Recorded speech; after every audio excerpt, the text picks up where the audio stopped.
You're listening to the We Are Libertarians Podcast Network. Find all of our shows at wearelibertarians.com. You're listening to the We Are Libertarians Network. Learn more at wearelibertarians.com.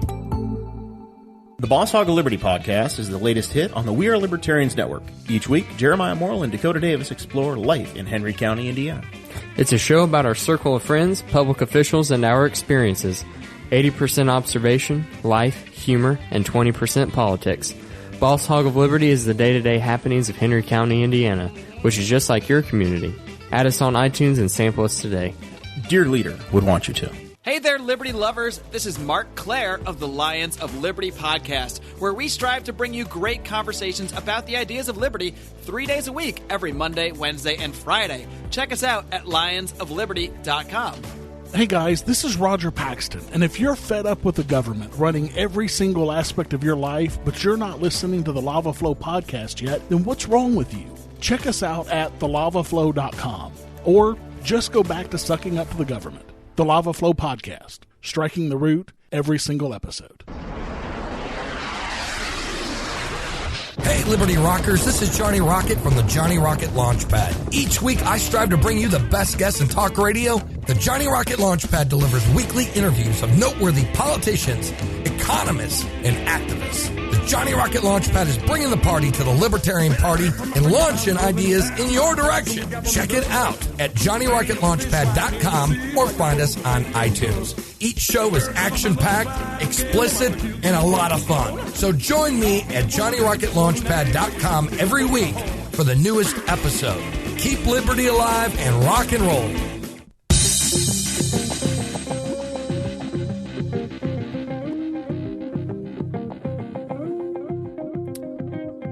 Welcome to We Are Libertarians. My name is Chris Spangle. We bring you all of the irreverence modern politics deserves while putting people before political parties. We examine current events from a libertarian perspective with the goal of leaving you better informed. Please be sure to rate and review us on iTunes, like us on Facebook, and subscribe on Patreon at wearelibertarians.com. In exchange for supporting our program, we give you all kinds of bonus content. Please be warned that this show is raw, unedited, and authentic, so the language is sometimes strong and offensive. I am the vocally strained Chris Spangle, coming off of 2 weeks of laryngitis, and I am joined by two chatty people who will carry us through the day. First, one of the original co-hosts, Chris Gault. How are you? Yeah. Great. Don't act like you don't have a lot to talk about. Oh, I have I have a lot to say. Oh, yeah. I don't have a lot of ability to say it. We'll get it out of you. Yeah, and then Rhinehold joins us again. Rhinehold, how are you? I am doing well. All right. Rhinehold uppity. He walked into with Fiji water. I'm trying to be a good guest and not assume that I'm just going to suck all your water down. Well, as we all know, water's very important to me. And expensive. Well, not here. I have free water. You have free water? I just run it through the Brita filter. Wow. What? So why aren't you just filling up jugs and running them to Flint, Michigan and helping people? Because I don't care. Go out to do the creek something. and just put some jugs in the water there and bring it back Go in. water the plants in California, You know man. what? We know what Harry would say. If you have about free this. water, you can save the world. Now, I went to Detroit this past earlier this week on Tuesday and Wednesday, and drove by Flint. Didn't even stop. I just drove right by it. Didn't stop to help the people. Unbelievable. And you have free water. Just like a typical libertarian, cared only about myself. Living in your own reality. I had 8 bottles of water in my bag, and that's not a joke. Fiji water? Well, see, so I drink about a gallon and a half of water a day. On race day, where I walk 10 miles, and I was out in the heat from 7 to 7. I drank 2.64 gallons of water. Wow. Because Nice. I just constantly sucking it down. But at the end of the day, I felt great. Yep. I felt like $1 million after all that exercise. And everyone else around you was dead. Dead. And he just couldn't tell Because they anybody. didn't drink any water. My friend Hannah was in town, and she was on the pull-out couch here, just like crashed dead because she was dehydrated and perhaps overserved. Maybe that's the way to put it. She had a little bit much. A little too much Hawaiian punch from the little And not packets. enough water. Yeah, not enough water. But no, I drink. I have Nalgene bottles, 32, and I've got a 48 ounce because I roll like that. Took 2 of those, and then I took 8 bottles of 20 ounce bottles of water out there with me. Didn't even stop. Plastic bottles? Yeah. I stole them from work. What brand? I don't know. Some Not Dasani. Hinkley. Right? Yeah. Hinkley Springs. Hinkley Springs water. Not sure what it is. It's probably from Ohio, and it's from Dayton, Ohio's water supply. I just drove right past Flint. I didn't even offer. I got to Farmington Hills, didn't offer a single person water there. Just uncaring. Wow. Thanks for calling me out on it. Wow. Great meetings. I went to downtown Detroit. I got to see beautiful downtown Detroit. Is it beautiful? No, it's the biggest piece of garbage town I've ever seen. Oh. But Toledo's lovely. I had no expectations of Toledo, and Toledo was clean and You went to beautiful. both? Yep.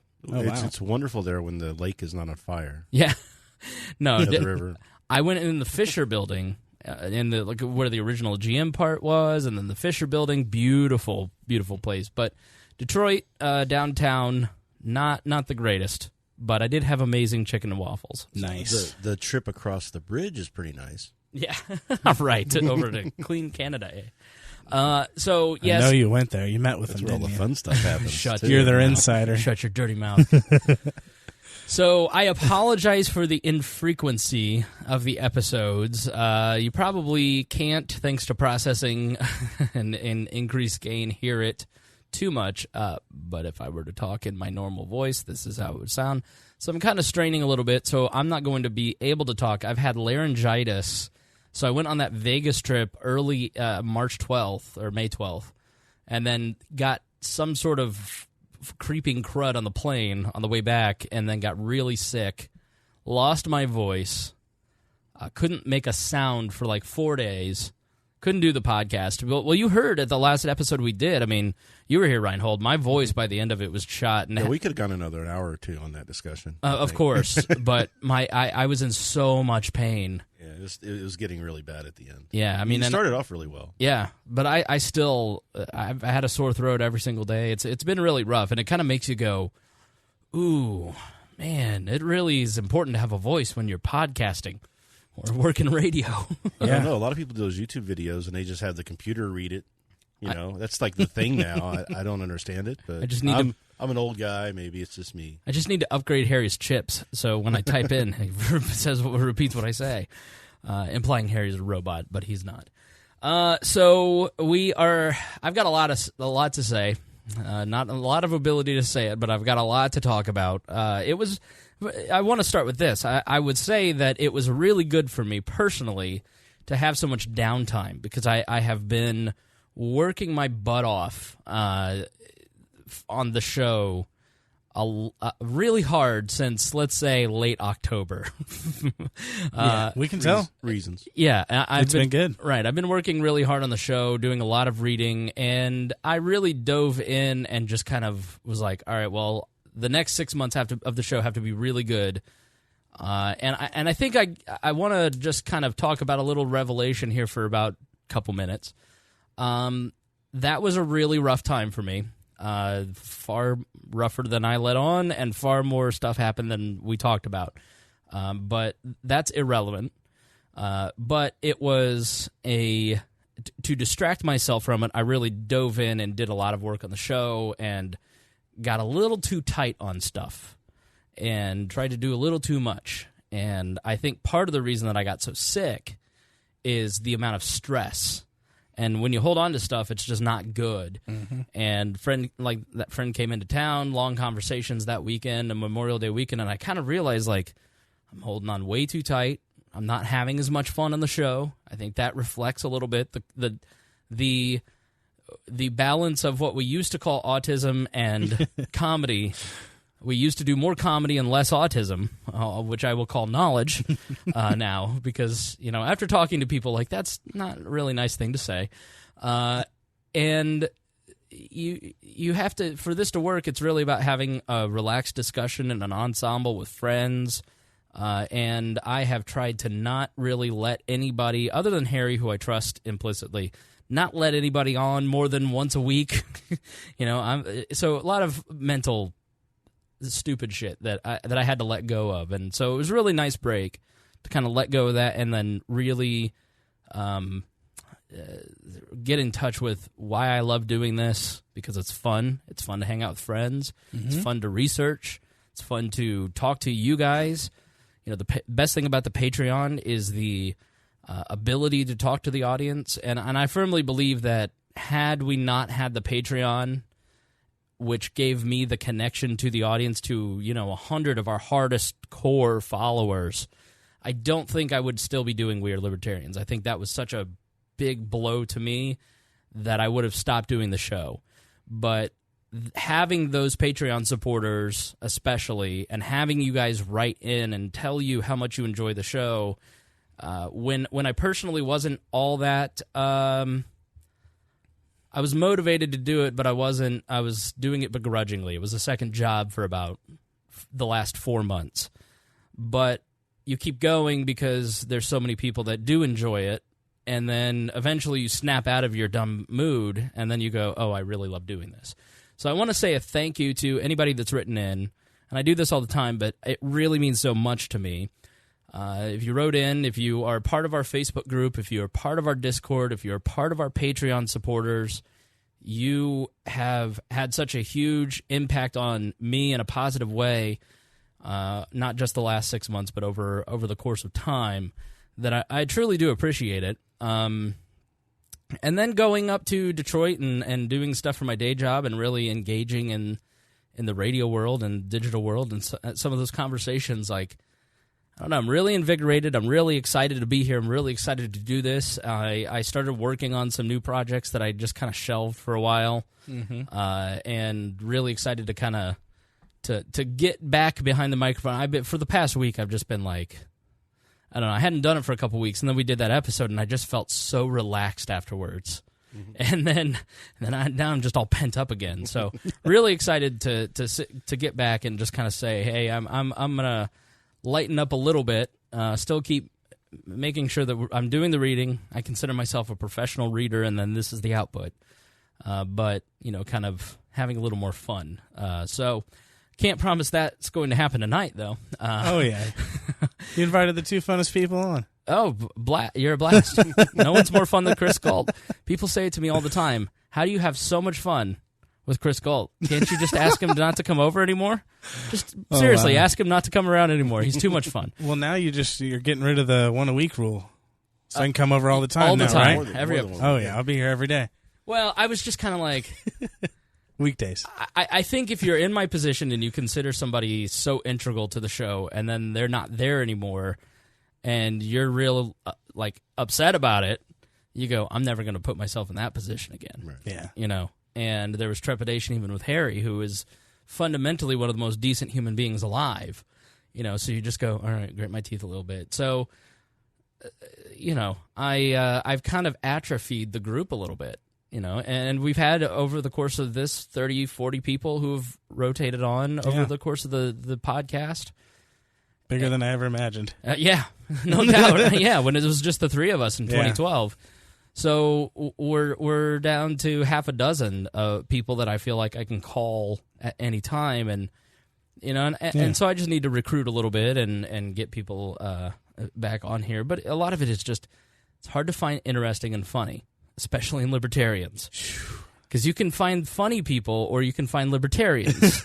They're not usually in the same breath. Yeah. So yeah. So anyways, not much point to this other than just to say thank you. While we were gone, I don't know about you two, but I feel like the bullshit meter is pegging a 12 on a scale of 10. Oh, man. Like, opening up social media over the last month, but specifically the last 4 weeks, I feel like we're on a tear where the amount of outrage over dumb things has really peaked. Like, we're really at a tipping point. It can't get worse than this. People want to be outraged.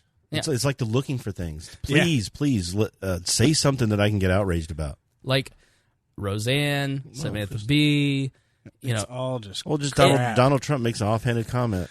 It's a constitutional crisis. Oh, right. Sean Hannity. Right. It's just anything stuff to be mad about. Right. That's gay cakes. You can't even make a joke anymore. Right. That used to be what comedy was offending people. Well, most comedians now are saying that they can't don't do know it. where to go. They can't do it anymore. No, it's impossible. I work in the Judy comedy. Gold said she's not doing colleges anymore, and she's one of the most liberal comedians I know. Yeah. And she's like, I can't go there and make a joke. It's not worth it. Hardcore liberal comedians haven't been going to college campuses for about 4 years now. Mm-hmm. That started when I started at the day job, which is a comedy show. We're slowing down a little. All right. But let's start with the outrage and start picking some of this apart. Let me start here. I really started thinking a lot about how we got here when a friend came into town on Saturday, and we went walking around downtown, and so we decided to meet up at the Indiana War Memorial downtown. And It's my normal hangout spot, too. Yeah, she's from Atlanta. She's visiting the state and was like, hey, I want to see Indy. So, of course, I took her to a war memorial. But she was a nerd and wanted to see it. So if She didn't want to pull it down? No. If you've been to the Indiana War Memorial, we have the second. We're on the right side. Yeah, we have the second largest amount of memorials after Washington, D.C., and we have this one that looks like a giant pyramid. And you go in there, and it is the most beautiful marble you've ever seen in the world. And then you go up to the top, and it's a sanctum. It's a sanctuary. And it is these enormous marble columns with a large marble tomb, large marble walls, portraits of World War I generals on the wall, civic sayings on sculpted. And it's just like a really weird out of place. Have either of you been in it? I have. What do I've you not been in it. What do you think of it? I mean, I actually enjoy the feeling that you are in there. It's like it's a step out of where you're at, right? Right. The hubbub and the things going on, but it is a real good tribute to the sacrifices that people gave to the country, and especially from here. And it's just got this serene feeling to it. It's just like a whole different. It makes you very much realize that life that's going on right now is not as serious as people are making it out to be. This was built 1928, so about 90 years ago. And she just looks at me and she goes, "How did this get built?" Because I think people who are our age, or Chris's age, who are in their 20s and 30s are used to very antiseptic drywall, very, it's like you walk in that Fisher building in Detroit, just Google it and look at the entrance or Google the Indiana War Memorial Sanctuary to see what we're talking about. And you just go, how did our society at a time when we had far less resources and money build something like this? Because people were dedicated to doing it. Well, When you get people dedicated to doing something, you accomplish anything. It's getting people together to do it. It's the hard part. Right. So I looked at it and I said, I think it's because we had less government and we had more social clubs. And I started really kind of thinking about the role of social clubs. And obviously we won't get into all the social clubs of the 20s in Indiana. But the Odd Fellows, the Masons, the Rotary, the Lions Club. Indiana had a very strong club society. We had a very strong religious network of people. We went to a couple churches, and there was the Italian church, the Poor White Trash Church where my grandma went. There was the Scottish Rite. The Scottish Rite. You have. In Indianapolis, and much like in your town, 100 years ago, she at one point looked at me and she goes, and let me ask you guys this question. If you are not political and you are not religious, how do you make friends offline in 2018? What advice would you give someone who is non-religious, non-political? At your job. Try to make friends at your job. Okay. That's about it. A bar? Okay. Well, those are a couple different ways. The internet? Oh, well, you said farmers no internet. markets. There's nothing. There's all kinds of clubs going on today. Mm-hmm. it's nobody's going out and looking for them. Or they organize online, which helps it. So you can go to Facebook and get into a little grouping of people. The thing, we can say stuff about the internet and how things were kind of better before it, but growing up in that time, it wasn't easy to make friends and do stuff. Like right. I lived in a rural area, and I grew up as a nerd, and I was really kind of the only one. There was 25 or 40 people in my graduating class, right? Mm-hmm. So there wasn't a lot of people in my school, which is how you make friends out there. And I was very, very much into nerd things. Mm-hmm. And I didn't have the internet to go, oh, there are other people like me. But I think we're also talking about, what, the 80s? Yeah, it was 70s. Yeah. So my grandfather was big in these clubs in the 50s and 60s. Mm-hmm. You know, he car clubs and things like that. He went to go play cards at the Lions or the Rotarians. And I just said there was a time in this city, in this country, where people, because they didn't have dependence on government, they would go out and they would network together in these clubs, and they would rally around values and principles, and in some case interests, but in a lot of ways, you know, things like the Salvation Army, the Rotarians, these are around principles, values, morals, bigger ideas. Now, I'm not going to... not always for the good. No, sure. No, I mean, there's the Klan, for instance. You know, but you had these groups where people networked together, and they were kind of forced to network together personally because they didn't have the government to rely on, and they didn't have the internet to organize them. And communities used to take care of themselves, too. Sure. I mean, you knew who your neighbor was. Right. Your neighbor needed help, whether you agreed with them or you had disputes with them.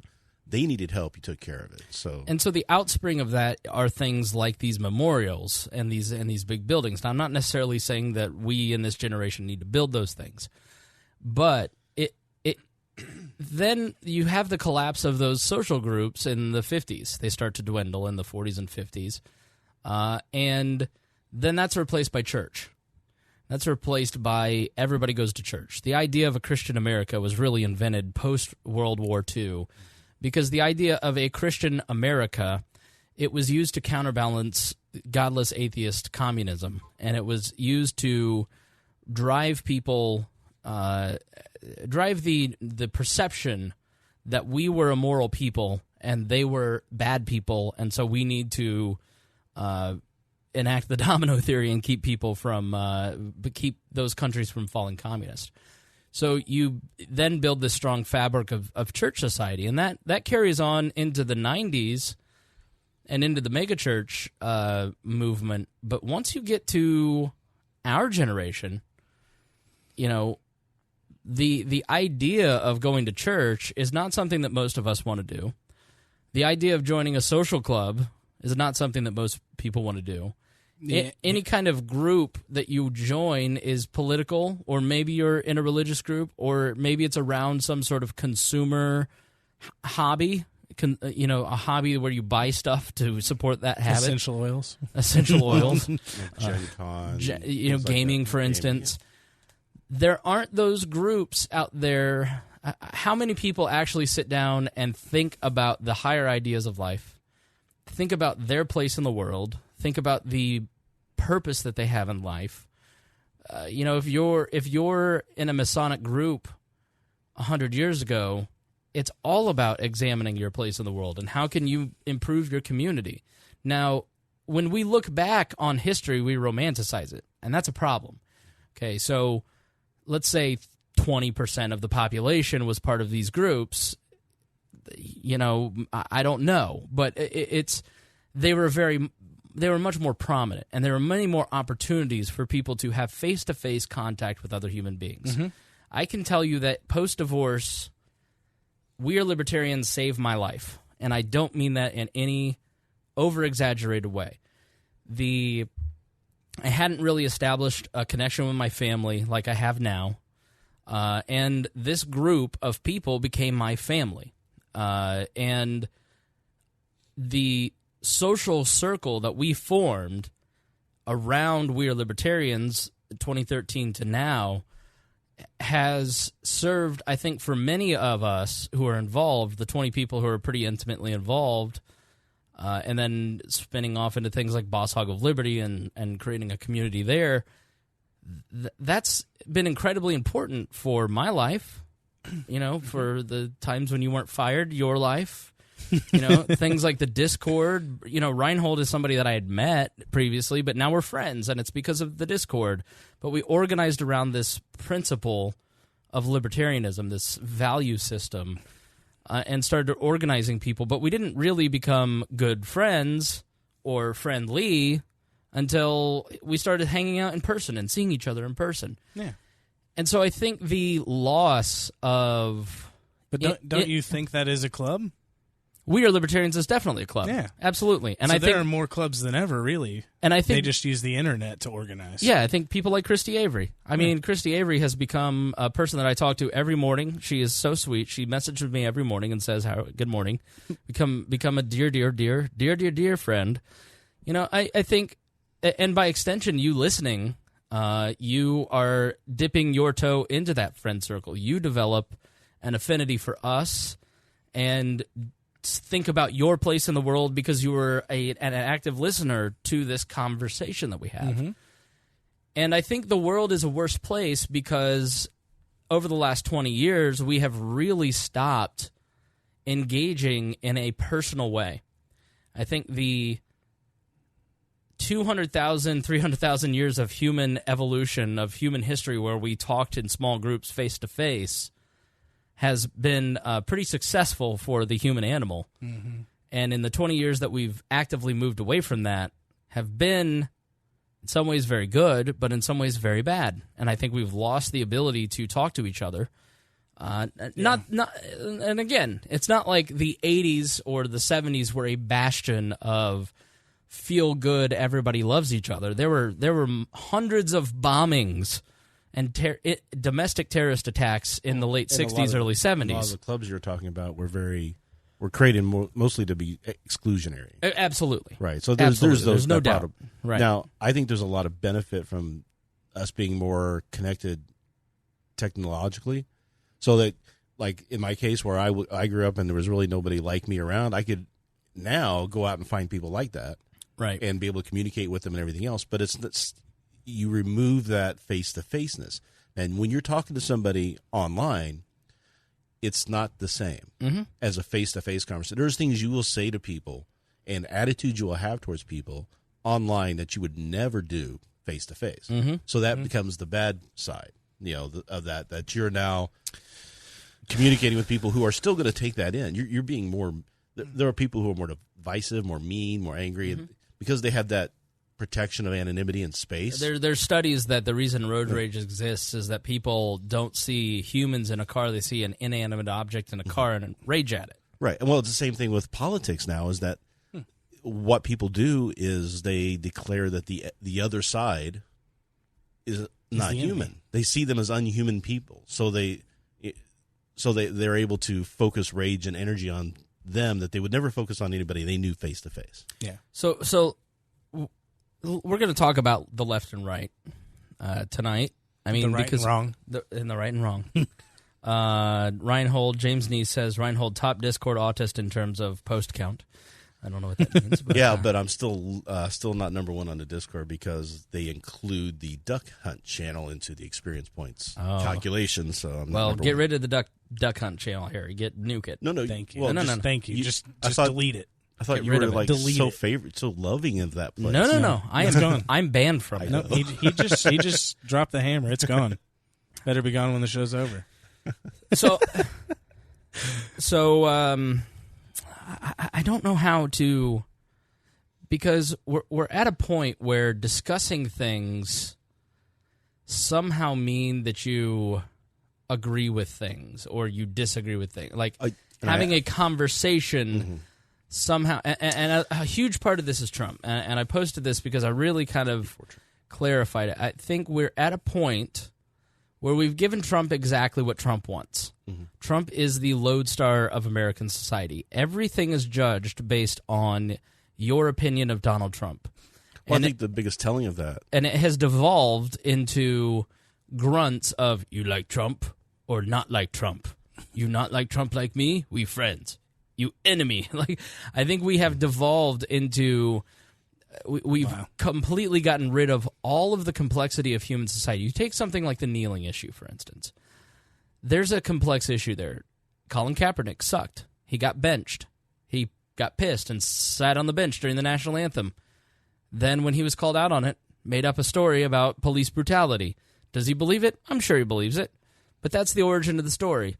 That's an inherently pro-conservative side fact, is the debate about systemic racism in police departments towards black people.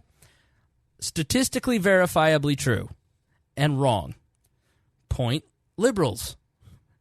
Donald Trump comes in and he turns the conversation away from that inconvenient, difficult conversation towards, you don't support the soldiers. Completely unattached to the entire narrative. And then everybody ends up arguing, does Colin Kaepernick support the soldiers or not? He does. Colin Kaepernick started kneeling because a soldier said, hey, dude, it's disrespectful for you to sit. Said, okay, I'll compromise. I'll kneel. Again, a complex, inconvenient fact totally lost in that you probably haven't heard anywhere else, because nobody can have a discussion about any of this without someone interrupting 13 words in and going, do you agree with me or not? And I think that we're at such a point in society where everybody's fighting about Roseanne and Samantha Bee and kneeling and gay cakes because we don't have a secure notion of our own identity, our own purpose in the world. I think people like Jordan Peterson are becoming popular because he's asking people in a polite way to examine that. He's challenging them to think about their beliefs. And that's why he catches on. And Trump has we have to stop giving Trump what he wants. But here's Jordan Peterson, who's doing good in the world by asking people to examine what they think and how they behave and realize there's consequences to your words. Every tweet could be life or death for someone.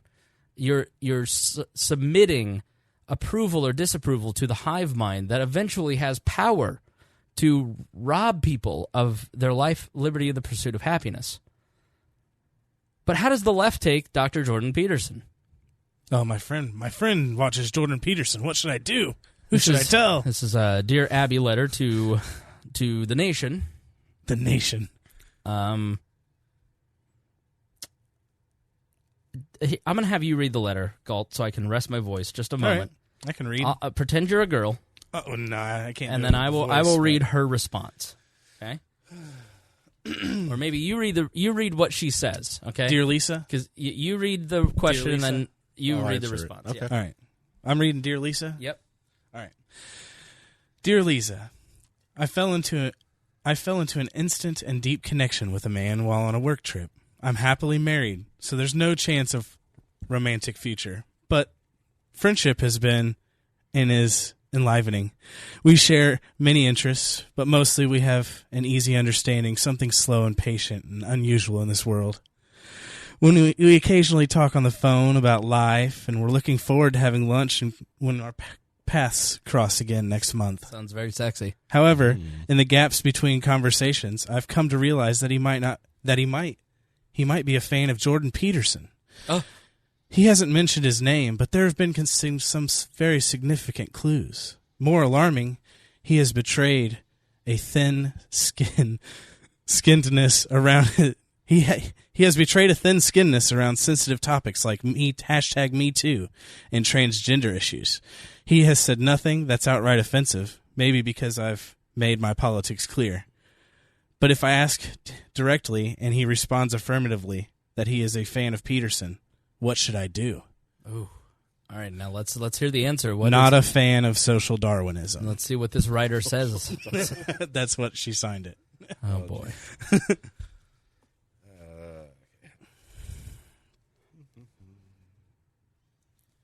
Today, Junior. Rhinehold gets to be a man? How do I? You did that on purpose. Yes. You're a cuck. You're a Okay. big cuck. You're not a fan. Both of you are lucky. Not enough people make time for real conversation and friendship in adulthood. As well, too many people isolate themselves from anyone whose value or politics are at odds with their own. And when we do that, we get intellectually soft. Worse, we lose the empathy with our opponents that can be so crucial to persuasion. That said, not a fan, I'm delighted you plan to keep your clothes on, not only because you're happily married, but also because it would be advice columnist malpractice to condone sex with a Jordan Peterson fan. Okay, stop right there. Having sex with a fan of Jordan Peterson. Now, she's being funny, all right? So let's not get our panties too in a wad. She's being funny, but she's being half funny. She's serious, but she's joking. You know what I mean? Mm-hmm. She's trying to be cute, but she's being mean at the same time. She's being serious. So incels are not worth mating with, is what she's saying. Continue. Well, yeah.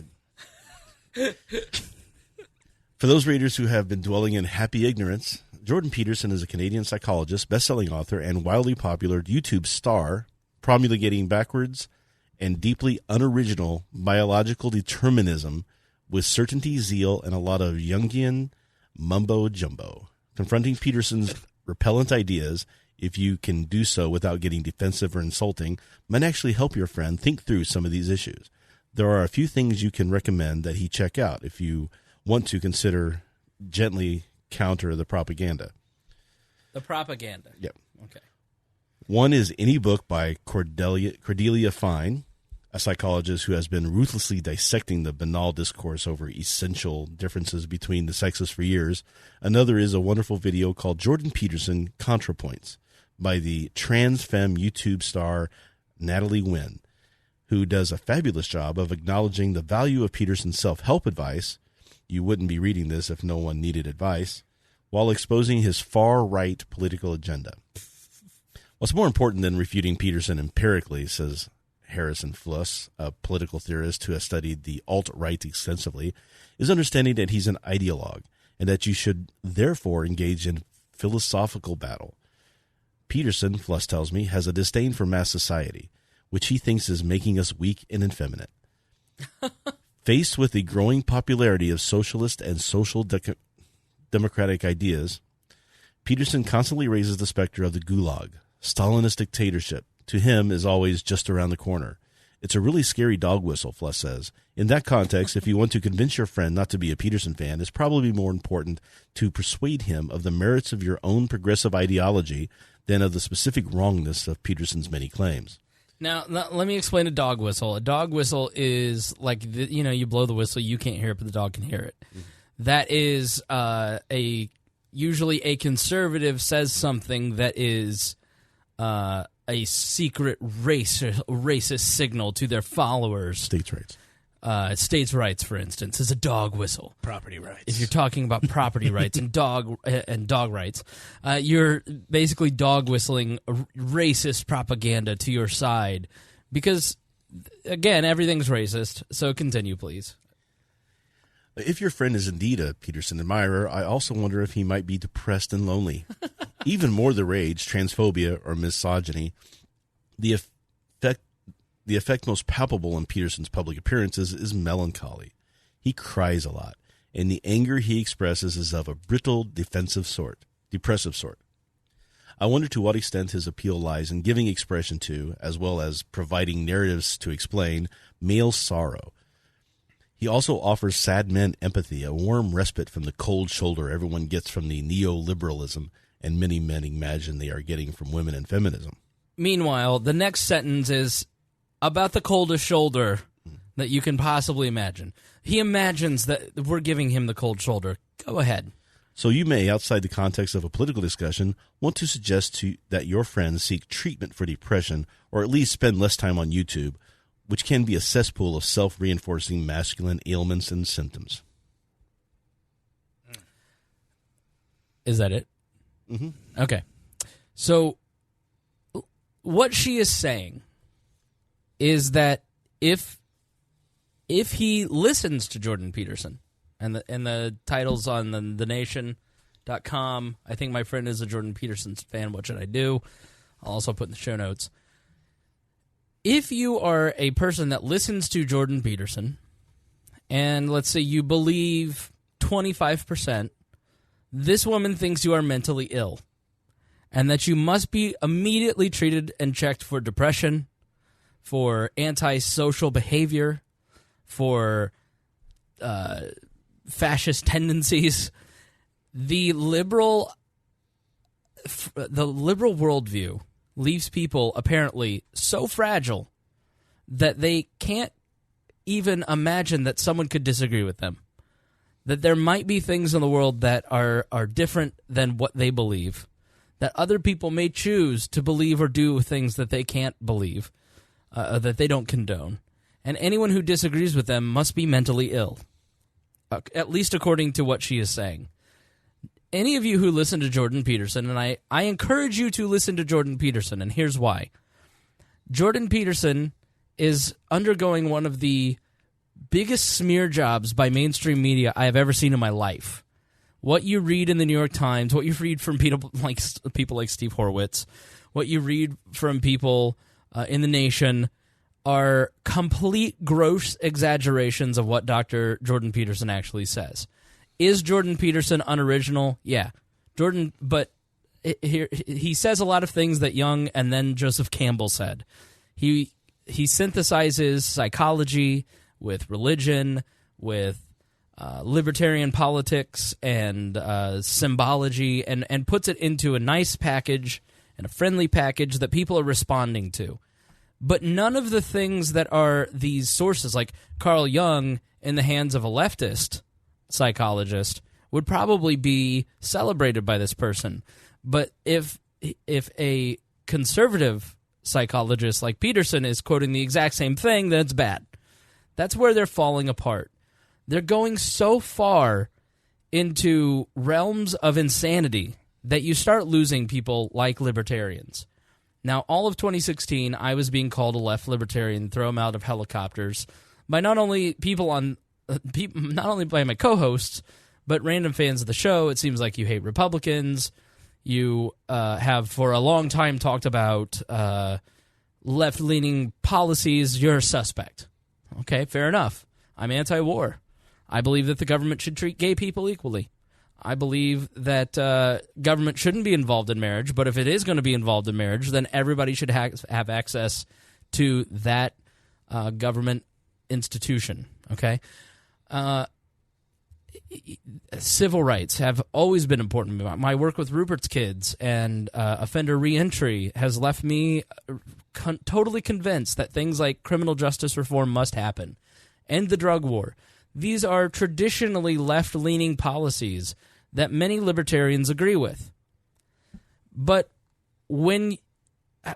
I have been called a racist almost every single day on my Facebook by Wilson Allen. A friend of mine, known him for 15 years, huge Democrat, very progressive, old-school Alinsky agitator in his 70s now.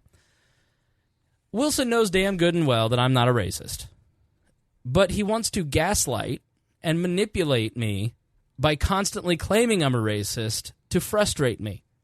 So then I start retreating back into my identity of a single white male who's straight, and then you end up doing something stupid like posting a Confederate flag after a certain point.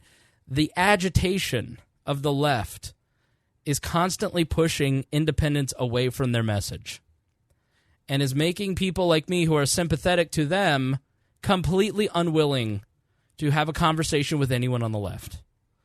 Because it doesn't matter what I say or do. You might as well just post whatever you want on Facebook and Twitter and Instagram, because it's never going to be good enough. In the hellscape that the left is creating for us, it's never going to be good enough. It doesn't matter how right you are on 50% of the issues that they agree with. You're always going to be a bigot, racist, homophobe. It doesn't matter. They're going to lie about you. They're going to create narratives about you that aren't true. They're going to set you up. They're going to set you up, invite you on their program, have awful discussions with you. Ask you about Aleppo. Right. It really is insidious. It's gaslighting, and it's wrong.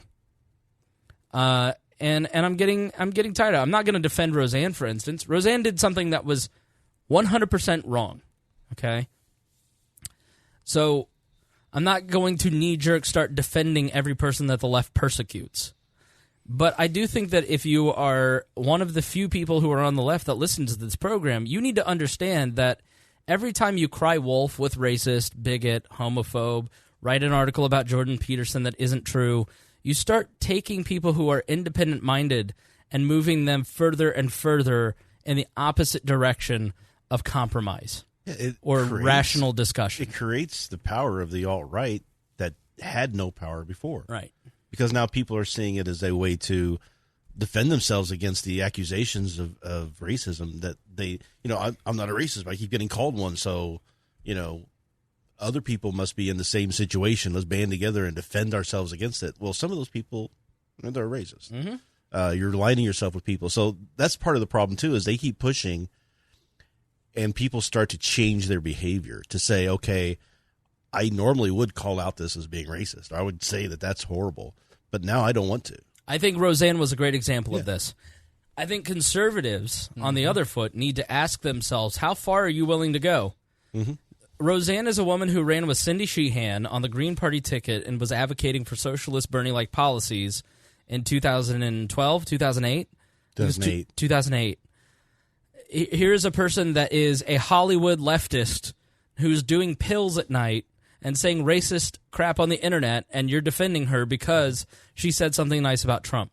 Louis Farrakhan even slightly signals that he might say something nice about Trump, and conservatives start going, Louis Farrakhan's our guy. Oh, you mean the guy that is basically a mob leader who is extremely racist towards white people? Like, what is happening in the conservative movement that you have lost your minds just as much as the left has? It's just like Roy Moore. To Roy Moore. Same thing as Roseanne. Oh, yes. Exactly right. He got more support after that because they were like they're attacking him, unjustly attacking him. We're going to go defend him. We're going to give him. He was not going to win that race, and he almost won because he got support from people because of that accusation. And if you looked with a clear eye at the evidence against Roy Moore, the guy preyed on women. He was. Some of the accusations may or may not have been completely 100% accurate, but there was no way that anybody could look at that and go, "This guy is pretty cool. He's not doing anything wrong at all." Yeah, it's not like Roy Moore did not need defended, and Roseanne did not need defended. Exactly. But here we are in the future, and we could even go back to Bill Clinton, who made his little faux pas this week, right? Being tone deaf to a question, but what he doesn't understand, and what a lot of people on the left don't understand, is that their defense of him back in the 90s prolonged that whole Me Too movement from existing. It basically, they defended the sexual harassment stuff that was going on, so that everybody else was like, well, if he can get away with it, I can do it too. And nobody wanted to say anything because then they were going to end up taking a hit on their guys, so they didn't want to bring it up. So everybody, this stuff could have been done 10 years ago. It just prolonged all of that. Yeah, we're still talking about kneeling for the anthem. People aren't letting things go anymore. I want to at all go back to the right and start talking about the sins of the right, but this isn't. Every side is doing what happened to Kathy Griffin. I'm going to defend Kathy Griffin, okay? Mm-hmm. I'm going to warn you, but I can only do it on a podcast, and this is why podcasting is great. I tried to say this on Twitter and Facebook, and you would have thought I had said anti-Semitic slurs, because how dare you say something nice about a liberal? Really? Okay, we got to own the libs. Wow. Even if we're, as libertarians, we got to own the cons and own the libs. And if you're a libertarian and you're saying that, you're not seeing things really properly, right? Because we have to, we have to stop what some of the liberals are doing, but the stuff that's happening on the right is not good either. Sure, we have to be consistent in our values and principles and apply them independently. And if you apply your values and principles independently, this game of where do you stand on the issue of Trump, are you left or are you right, is going to be consistently applied to you. And it's very annoying. Well, that was the one thing about even libertarians do it. There's more answers than just that, yes or no. Right. That was the thing that got me about Roseanne. It's a complex answer. Right. If somebody came out and said, Roseanne is just, the only reason Roseanne happened was because of Trump. Right. It's like, how does anything that she did have anything to do with Trump? Everything. Right? And that's the thing. It's like everybody's trying to tie everything to Trump. Gas is $3 in the world of Trump. A person saying something Jimmy the Greek said something racist and lost his job in the 70s, okay? This is not new, people. Quit acting like Trump invented everything. But here's why I want to tell you Kathy Griffin's story. Because you people, even the most level-headed, open-minded, independent-thinking audience in all of American politics, I would venture to say that this audience is the most free-thinking audience of any podcast in the world, okay? Because I demand that of myself. You guys demand that of me. I can't say a single fucking word without one of you people correcting me for something. Even Jeremiah Morrill. You're being real Jesse Riddle right now, son. Like, this audience, I think, is so important at this time in history because you people need to be the ones who say the things that are hard but true. And that is going to make you enemies on all sides, even in the libertarian movement. I am loving Tom Woods' show right now because Tom Woods is as irritated with libertarians as I am. And he called atheist libertarians morons today on his show, and then my nipples got hard. It was great. But libertarians even fall into groupthink. All libertarian Facebook groups eventually devolve into some idiot going, I don't know why you're talking about this. It violates the NAP. Okay, well, you can have a thought outside of the non-aggression principle, you little troglodyte, all right? Think for yourself. You can talk about Roseanne. Oh, it's just not that it doesn't involve the government, and so they have a property right to do whatever they want. Okay, I get that. But what kind of world do you want to live in? What kind of values do you hold? What kind of principles do you have? We're getting ready to get onto the subject that I've been wanting to yell about for a couple days now. So, it is getting untenable. I'm seeing Eric July tweet out, human rights are property rights. Property rights are like the new taxation is theft. People are using that in ways that don't make sense. So I didn't question Eric. I'll see him at PorkFest. I'll ask him there. But I asked like Creighton, who's the smartest human I know, and Cap, brilliant kid, read every philosophy book in history. I go, what does Eric mean by that? Human rights or property rights? I mean, like, if I own a Toyota, then I'm more of a human being? Or, like, what is he? He's like, I don't even know, man. It's like these slogans then start getting introduced to the point that one kid on Instagram is arguing with Little Stone Aldridge, our social media director, saying, well, abortion is okay because it's a matter of property rights. You know, Jason Stapleton says all morality stems from property rights. Well, if I lie to Gault or to Rhinehold, it's immoral. But I didn't steal property or rob them of property. Like, I don't know. I think we're getting intellectually a little bit too group-thinky, and we're not actually echoey chamber, and we're not actually thinking about what we're saying. And they're trying to making cogent arguments. Yeah, they're trying to boil everything down to this one thing or this other thing, like everything's property rights or everything's economics. Economics will take care of everything. Great. So here's we got an issue. We've got Roseanne who just got fired because she said a tweet. Well, that was their right to do that, right? Right. So how can people be upset about, oh, Roseanne got fired and that we shouldn't have these protests? People are protesting things and putting businesses, out of business because of the protests. And libertarians get upset about this. Well, you shouldn't be able to do this, and that. Why are you doing that? This is what people are asking for in the libertarian movement. They say, well, when we get rid of the government, all those social issues that everybody's concerned about are going to be resolved through, whether if a business does this, then they won't get this person's business and they'll eventually go out of business and all that stuff. Well, isn't this exactly what you guys want? It's just happening right now. Right. Why are you upset about it? This is exactly what you're asking for. We're trying to solve the culture war with economics. You're never going to, because people. That's not how it works. The problem is that people don't. Okay, so a lot of the NCAPs have this thing where they say economics will take care of everything. Okay, and that's great. If people were always to look for profit motive, and all this stuff will be taken care of, but people don't think that way. People have emotions. People are knee-jerk. People get scared. People react. Are tribal. Yeah, react wrong to things, or they defend people that they like and hate people they don't like, and that changes how they interact within a marketplace. And if you're not going to understand that and prepare for that or even think about that in your philosophy, then how are you any different than socialists who have a great idea, except that they don't understand about the human element and how human beings actually work, where it all falls apart. Mm-hmm. If you don't account for human nature in your philosophy, how are you any different? Right. You're not any different. Yeah. So, I mean, if you heard that little rant, I'd love to hear. Send me an email at editor@wearelibertarians.com, because I don't pretend that I know everything about economics. I got a C in economics in high school. I'm a people person. I always have been. I struggled to follow economics. So if you can explain human rights or property rights to me, then please give it a shot, because I'm totally mystified, and everybody in Wall is mystified by property rights are dead. We know that from the Supreme Court ruling. Yeah, keto. No, this bakery. The bakery? They ruled in favor of the bakery, but not because of property rights. We'll get to the bakery. Yeah, but it doesn't mean they wouldn't rule in favor. They just didn't rule in favor. Basically said they wouldn't. Right, they would have ruled let's get to the bakery, because I think it flows into the next subject better than Kathy Griffin. But we will get to Kathy Griffin, because you people need to hear this. You need to hear what's going on, because when you have these cultural arguments, you're contributing to this environment, and I think you need to hear what it's like to be on the other end of that. Not that I'm sticking up for what she did or what she said, but I think there's some questions in what that was that we need as people to answer about the society that we're contributing to.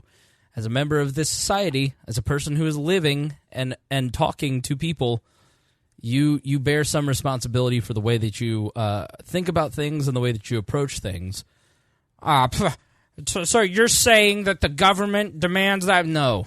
I'm saying that you have a responsibility to be a decent human being, and the government is not involved. So, this week, we've talked about the gay cake case, the Masterpiece Cakes case before, but in case you don't know, Jack Phillips owns a bakery in Colorado, and in July of 2012, Charlie Craig and David Mullins, a same-sex couple, went into Masterpiece Cake shops in Lakewood, Colorado with their mother and asked to have a wedding cake. Now at the time, Obergefell hadn't happened yet. That was in 2015. And that was where essentially gay marriage was legalized everywhere in the United States. So they were flying to Massachusetts to get married, and then they were going to come back to Colorado, and they were going to have a ceremony.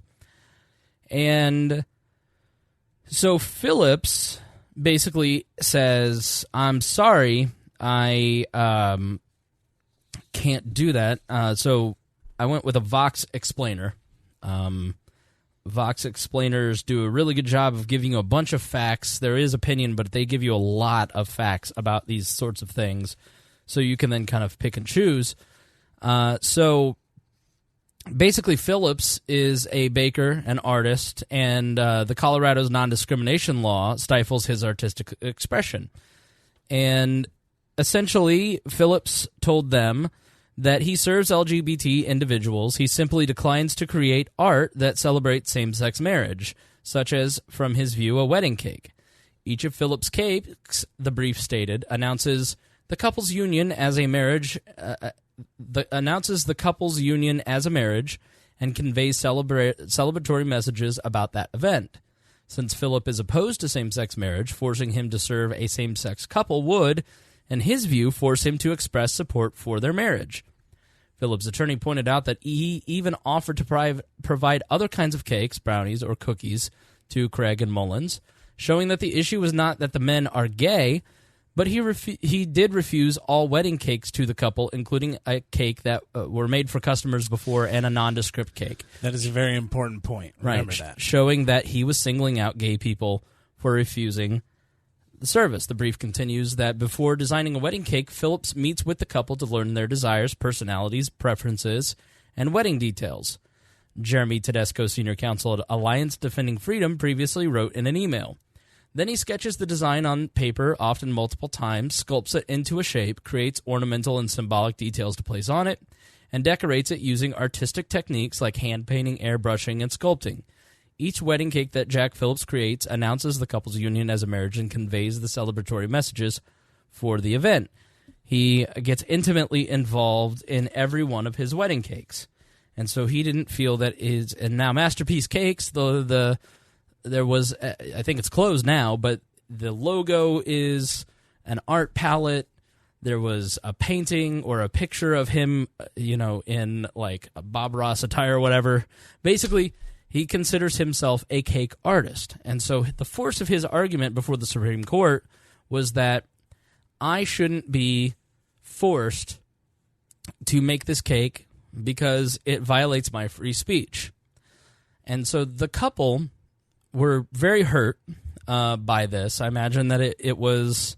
Now, you made a face. Do you think that they're one of these plant-type deals? As my understanding is they went to several different people before and were all told that they would make the cake for them, and they looked for somebody who would do that. I have not heard that, but I'm not saying that doesn't exist, because that definitely exists. That's how the original case 10 years ago in Arizona with the photographer, that for instance, was one.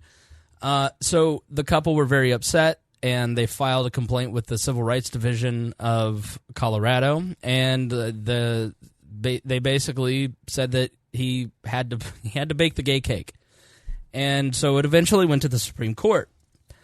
Now, I haven't read all of it, but I think if you're interested in the details, Tom Wood's podcast today, which I will put in the show notes, was fantastic. It is an hour breakdown of every single part of this case. He reads through the opinion from all of the different justices. I cannot do as good of a job of breaking down the details of the ruling as Tom Woods. So I am going to simply send you over there to listen to that. And I think you should, because it was a really well done podcast. It was the best out of the probably dozen podcasts that I listened to about this. From left, right, center news, Tom Woods had the best breakdown of exactly what was said in this case. And there are a ton of complexities to it, a ton of different arguments. There was a previous decision by the Colorado, it's the Colorado Civil Rights Commission, where people basically went in and said, I want you to bake me a cunt.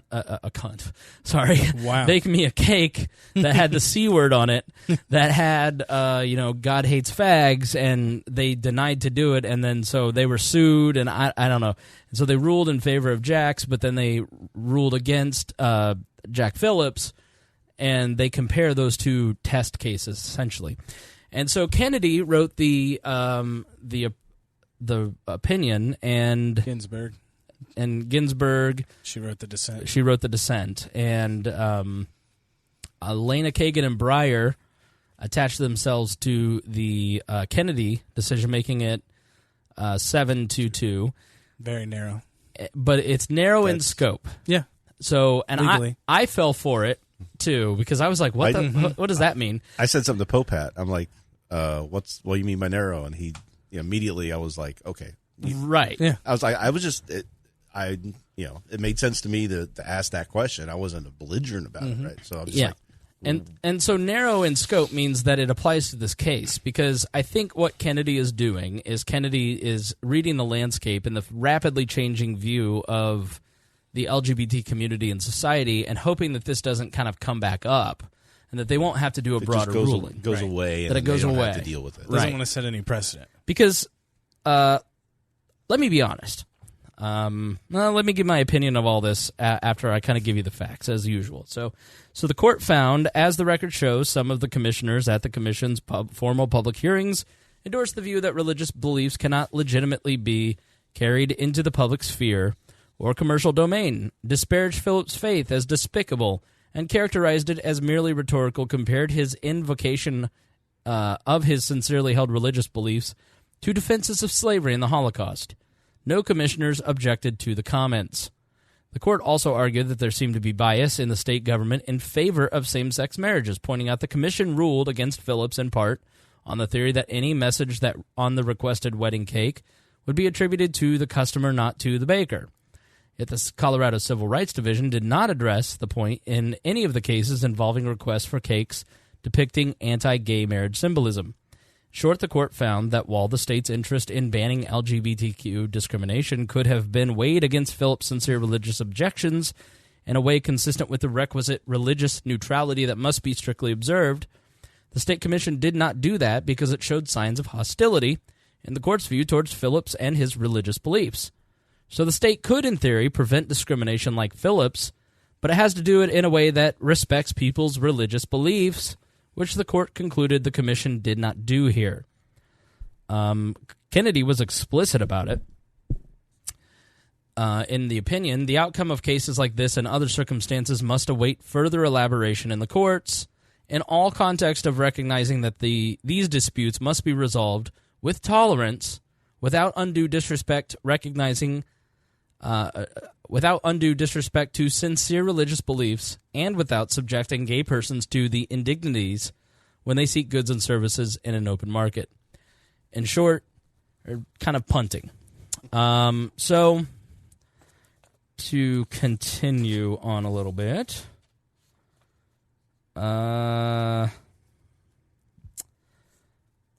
so Phillips' brief at one point, the brief invoked a provocative comparison. African American sculptors who have designed Latin cross-shaped sculptures for Lutheran churches would know that those same items express different messages if created for an Aryan Nations church event. Essentially, a black sculptor should not be forced to sell crosses to racists just because he sells them to Lutheran churches, given the context involved. The brief went on to say, other facts confirm that Phillips is concerned not about the sexual orientation of his customers, but the ideas that his wedding cakes convey. Phillips would decline to create a wedding cake celebrating a same-sex marriage regardless of whether the customer is a same-sex couple or heterosexual parent purchasing the cake. So, essentially, similarly, Phillips would celebrate a marriage between a man and a woman even if one or both spouses identified as gay, lesbian, or bisexual. So, he's saying, I don't care about the man or the woman, I care about the message of the cake. And I think that is true in many of these cases. Phillips, if you've seen interviews with him, the guy doesn't strike me as somebody who is a racist person, a bigoted person, anybody who, he has a very Bob Ross manner to him. I mean, he seems like a very gentle guy. And the Colorado Human Rights Commission, at one point, Kennedy, this was kind of what the thing that got the most headlines. Kennedy wrote about the commission, to describe a man's faith as one of the most despicable pieces of rhetoric that people can use is to disparage his religion in a way, in at least two distinct ways. By describing it as despicable, and also by characterizing it as merely rhetorical, something insubstantial and even insincere, the sentiment is inappropriate for a commission charged with the solemn responsibility of fair and neutral enforcement of Colorado's anti-discrimination law, a law that protects discrimination on the basis of religion as well as sexual orientation. So, the way that I look at this is that disagreement is not discrimination.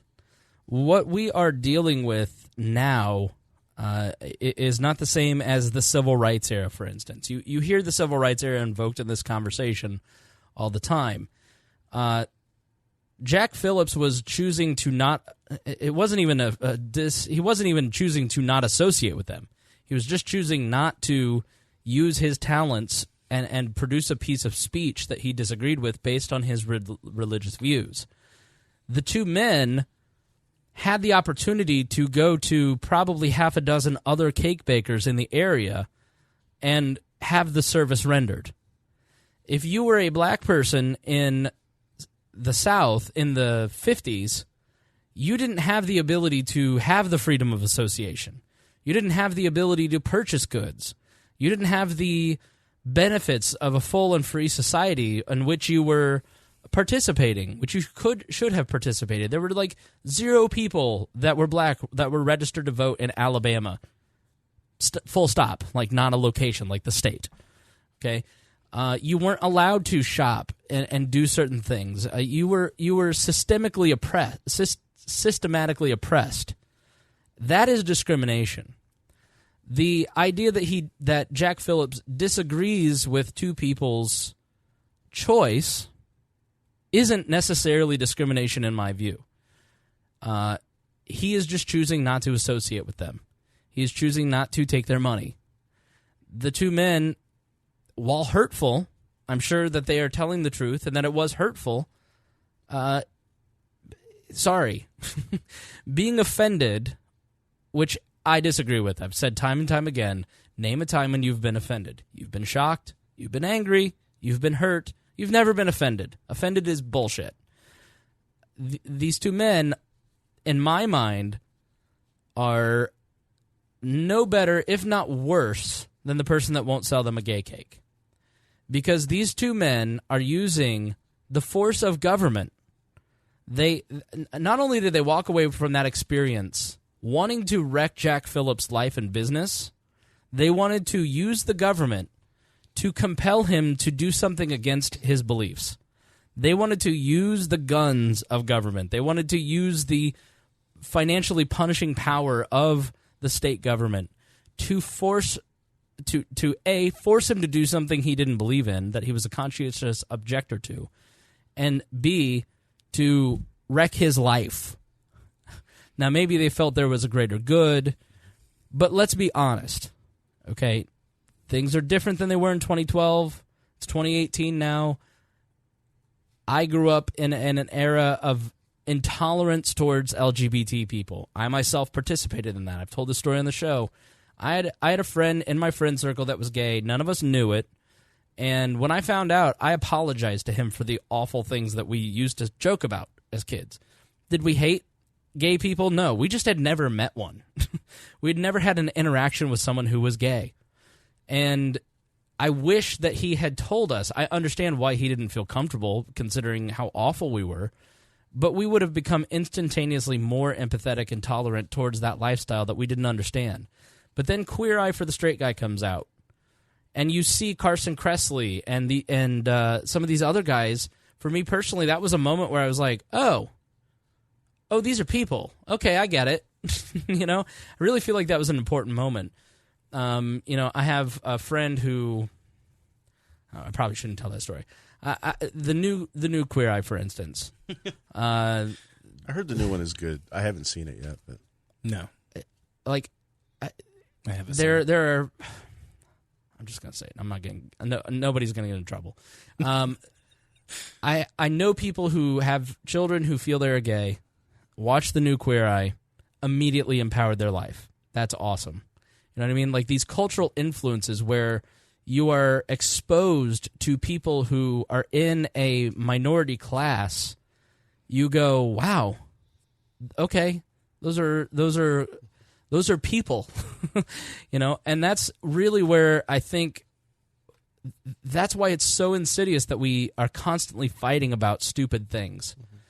And part of the reason that we are fighting about stupid things that are keeping us from connecting to each other on a personal level is that we have the force of government involved.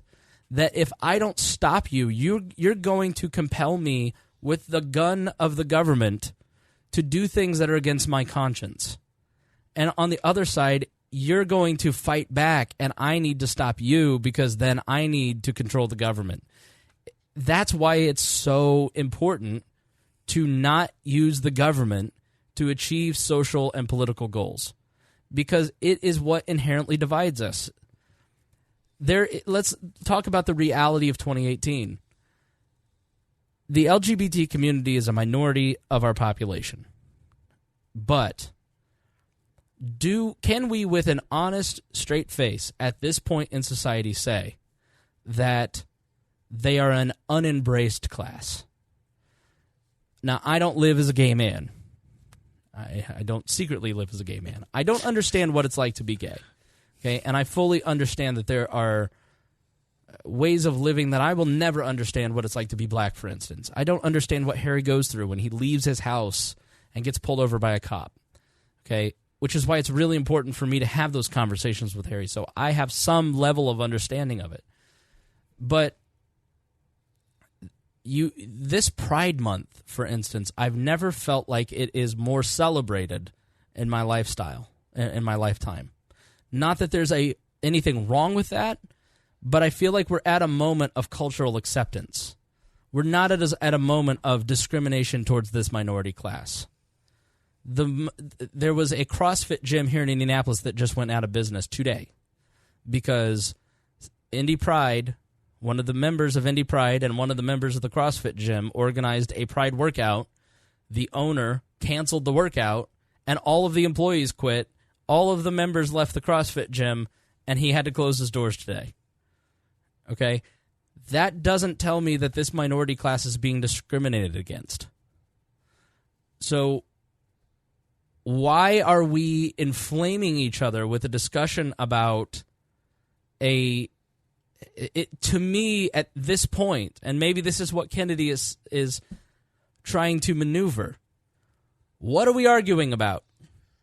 The problem is that a lot of people who are activists for the gay community and are trying to eliminate all aspects of anybody who disagrees with the fact that they exist as human beings, right? So there's fringes of people out there who are still very anti. There's recently the article. There's a whole thing on Facebook about a person who wrote an article for Mises, who's an Austrian, economics guy, who was also very religious, started a religious construction movement, and has stated publicly that he wants to capital punishment for male homosexuals, and they should be stoned because stones are plentiful, and we wouldn't, it wouldn't cost a lot of money to do it that way. Right. So that's his today. That's how he feels. Gary North is his name. Oh, wow. Okay. I mean, that's how he feels. And it's like, I think that they're trying to eliminate every single aspect of anybody having that opinion, but you're never going to, you can't force people. Should Gary North have that belief? No. Is Gary North saying something that is absolutely crazy and anti-libertarian? Yes. Should Gary North have power? Absolutely not. Mm-hmm. Should Gary North be allowed to think what he thinks and say what he says? Absolutely. Mm-hmm. Because when we hear what he says, I immediately go, okay, Gary North is a recognizable name that I've seen many times over the years. I know not to associate with that guy now. I don't want any part of that guy. Right. And that's why a lot of people are upset. I would rather why know. Is he on the Mises? He's been writing for Mises for years. Right. And people have known this for years about him. This isn't new. Sure. So it's like so there's those people who are still out there that and like I said, you're never going to, and it's same with racists. There's racists out there. You're never going to convince people not to be racist by putting a gun to their head and telling them stop. Stop. Right. Sometimes those people just have to die out. Yeah. Social norms have to start to take place, but you also have to understand that even if there, let's say there's 5% of the population who are racist or homophobic, those sorts of things, those 5% of people are still affecting the lives of a certain number of people who are in that community, right? And in a negative way. So, how do we kind of combat that in the legal system to where we know that their rights are not being violated by those people? Yeah, I mean, discrimination happens all day long. Mm-hmm. I discriminate who I want on this show. I don't have people on who are wildly left or wildly right. Mm-hmm. I have a broad spectrum, but if I wanted to have only ANCAPs on, like Roger Paxton is incredibly discriminating on the Lava Flow podcast. It says I'm not a libertarian. He doesn't want me as a guest on there. Mm-hmm. He's like, you can listen, but I don't want you to on the podcast. I won't let you can let the whore in church, but she's not going to preach. And that's Roger's right. Yeah. And exposure to different people, different lifestyles, different ideas are important. Exactly. Because the Roper Phelps woman started out on Twitter. She's part of the Westboro Baptist Church. Used to hold God hates fag signs. Mm-hmm. Was the communications director for the church. Got on Twitter and started interacting with people. Started having lunch with gay and black and liberal people. Well, started to not hold the signs at the rally anymore. And she decided she couldn't be a member of the church anymore. And she realized she was wrong. She did it on her own. She did it on her own by being exposed to other people. We don't think on our own. And this is what I always tell people. I'm reading this book by I think his name's Alan Jacobs, How to Think, and he used that example. He's like, we don't think on our own. People who I think for myself. It's like, well, then you're a dumb person because the things that you think are inherently biased and probably wrong, and so you need to have discussions with people, and that's how you think. You think with other people, and other people shade and shape how you think about things. And free speech is so incredibly important. And if you're a libertarian, a Republican, a Democrat, an independent who is shutting down free speech in your private life, you may not be using the government to silence people. It's but if you are censoring people through violent, abusive behavior, then you're a problem. And let me be honest, fragile people like that have no sense of their own identity. And so they resort to controlling behavior because if they examine their own beliefs for too long, their world will crumble, like Roper Phelps. They hide away in echo chambers. Right. They eschew anybody who says anything that's outside of their rhetoric, their propaganda, the things that they have come to believe is their basis for living. And that's why everything's been dumbed down. Right. Because we've lost that community that's driven our thought and our critical thinking and everything that you've talked about since the beginning of the show. People have stopped talking to each other. You know, I've talked about it on the show, and I did a Chris Spangle Show podcast about this. I went and had a meeting with young professionals who are millennials with the city council president. I was the only libertarian in the room. I was the only white male in the room. There was only a conservative in there. Everybody else was pretty much a Democrat, talking about intersectional politics. Do you have any idea how libertarian all those people are? It was insane. And if you had polled, do you think that the people who are running the pro-DACA group or talking about intersectional politics or this minister of a black church downtown, if you had told me that those people were inherently libertarian, I would have called you a liar. Because the only libertarians I see are like the three of us, three white guys. Well, we're the only self-identified. So they've done polls where if they give you the libertarian kind of views, like these are where the libertarian stands on these issues, right? So they say, okay, how do you believe on these issues? And they don't say the word libertarian. They don't give it a political agenda or name. They just ask those issues. 60% of the people in this country line up with libertarian views. Now, they don't think necessarily the reason why they agree with those issues is because they have a principle that they believe in and they are applying to all those issues. It's just that in their head, that makes the most sense. Right. And so they're predisposed to that belief system. They just don't know what to call it. They just so they join the Democrat Party because they just can't stand the racists and the Republicans, or the Republican people just can't stand those progressives who want to just, do these stupid Marxist things. And so you get these people joining the other these parties. They're not really embracing that ideology because there's no real ideology for either of those parties anymore. It's just we're against those people. Right. So as libertarians, if we can reach out to both sides and say, look, we know you don't like the other side because of these issues, and we agree with you on those issues, but you don't like your own side for these issues too, these other issues. We kind of agree with you on most parts, and that's what Gary Johnson was trying to do. He did it better than in 2016. And libertarians gave him so much junk for it. Like, why are you reaching out to those people? It's because those people are libertarians. They just don't know it yet. Right. And we're trying to put the seed in their head. You put the seed in their mind. You say, hey, this is what it is. This is here we line up on the issues. You kind of agree here. And they go, okay, libertarians, I agree with them on a lot of these issues. Let me look into it more. You're not going to be able to just turn on a fire hose and say, here's all the libertarian beliefs, and you need to suck it all down before we allow you to vote for us. No, it'll drown them. I also think that when it comes to libertarians fighting the culture wars, they just align with the group that they left. They're left or were right, and they just have some libertarian views, and so. Or what I've seen is they completely flip the other way. I was actually a member of the Democratic Party trying to help get Dukakis elected when I became a libertarian. Let me tell you a story about that. Dukakis. Dukakis. Him in that stupid army hat and the tank. Yeah. Oh, my God.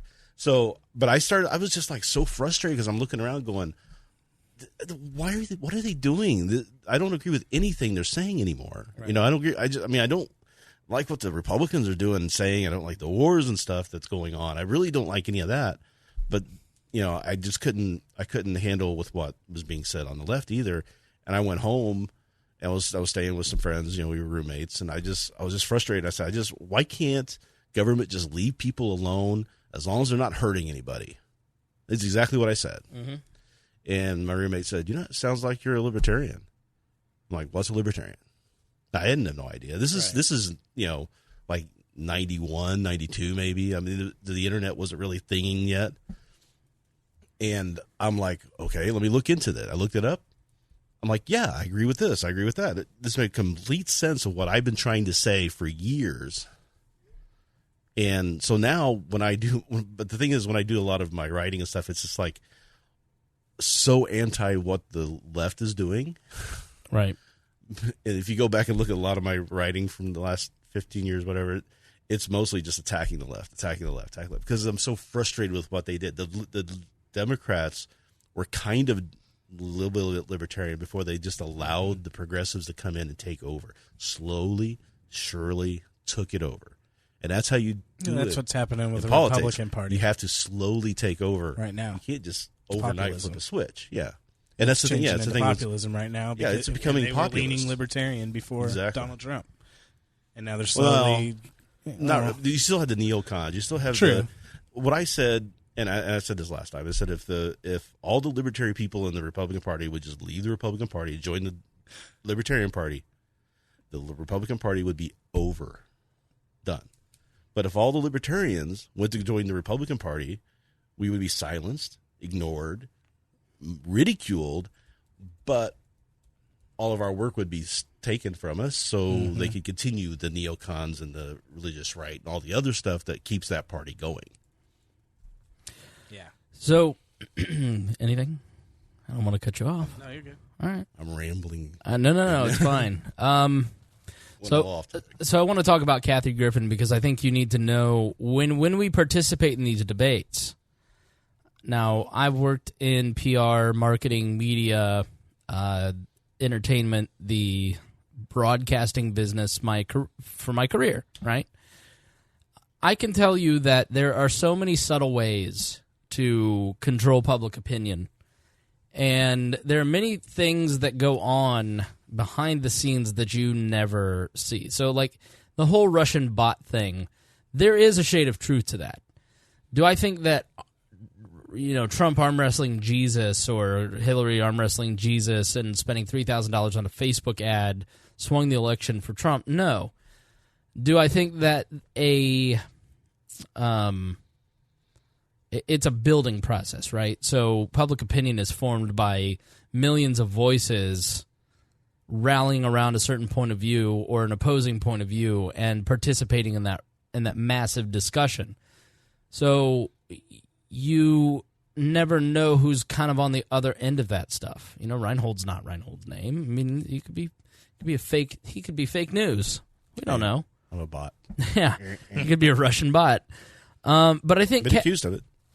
And this is really long, so I'm gonna kind of blaze through it. But I want you to go and read the Twitter thread and put aside the bias that is Kathy Griffin. Listen. I can't imagine there's many people in this audience that like Kathy Griffin. I don't think she's funny. I think she's funny. I think she's got an audience, because she's mean to celebrities that people want to be taken down a notch. I think she's probably kind of a nasty person. All right? But what level of treatment does she deserve? Now you can answer that. What levels of public discourse are there? All right, so let's have this discussion. So Kathy Griffin on March 31st said 1 year ago it was the 1 year anniversary of her Trump photo. Well, shoot. Where's all her replies? Hold on. We have technical difficulties. The Russians have hacked into Chris Spangle's laptop and deleted all of the replies. Yeah, it's hard to when you go to these tweets, and now it's showing there's 87 replies to this, but you only see all of the idiots. How many people on there probably have you blocked? Oh, I've been using the block button. Because you're on the list. Because you know there's lists out there, right? Really? No. Oh, there's actually automated list people who will join into that will go into their Twitter account and automatically block anybody who's been put on that list. I mean, it wouldn't surprise us or surprise me.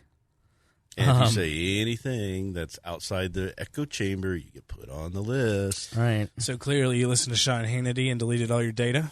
Is that what he did? Is that what the problem? Huh? No. Oh, he made a joke about it, and the left took it all sensitive, you know.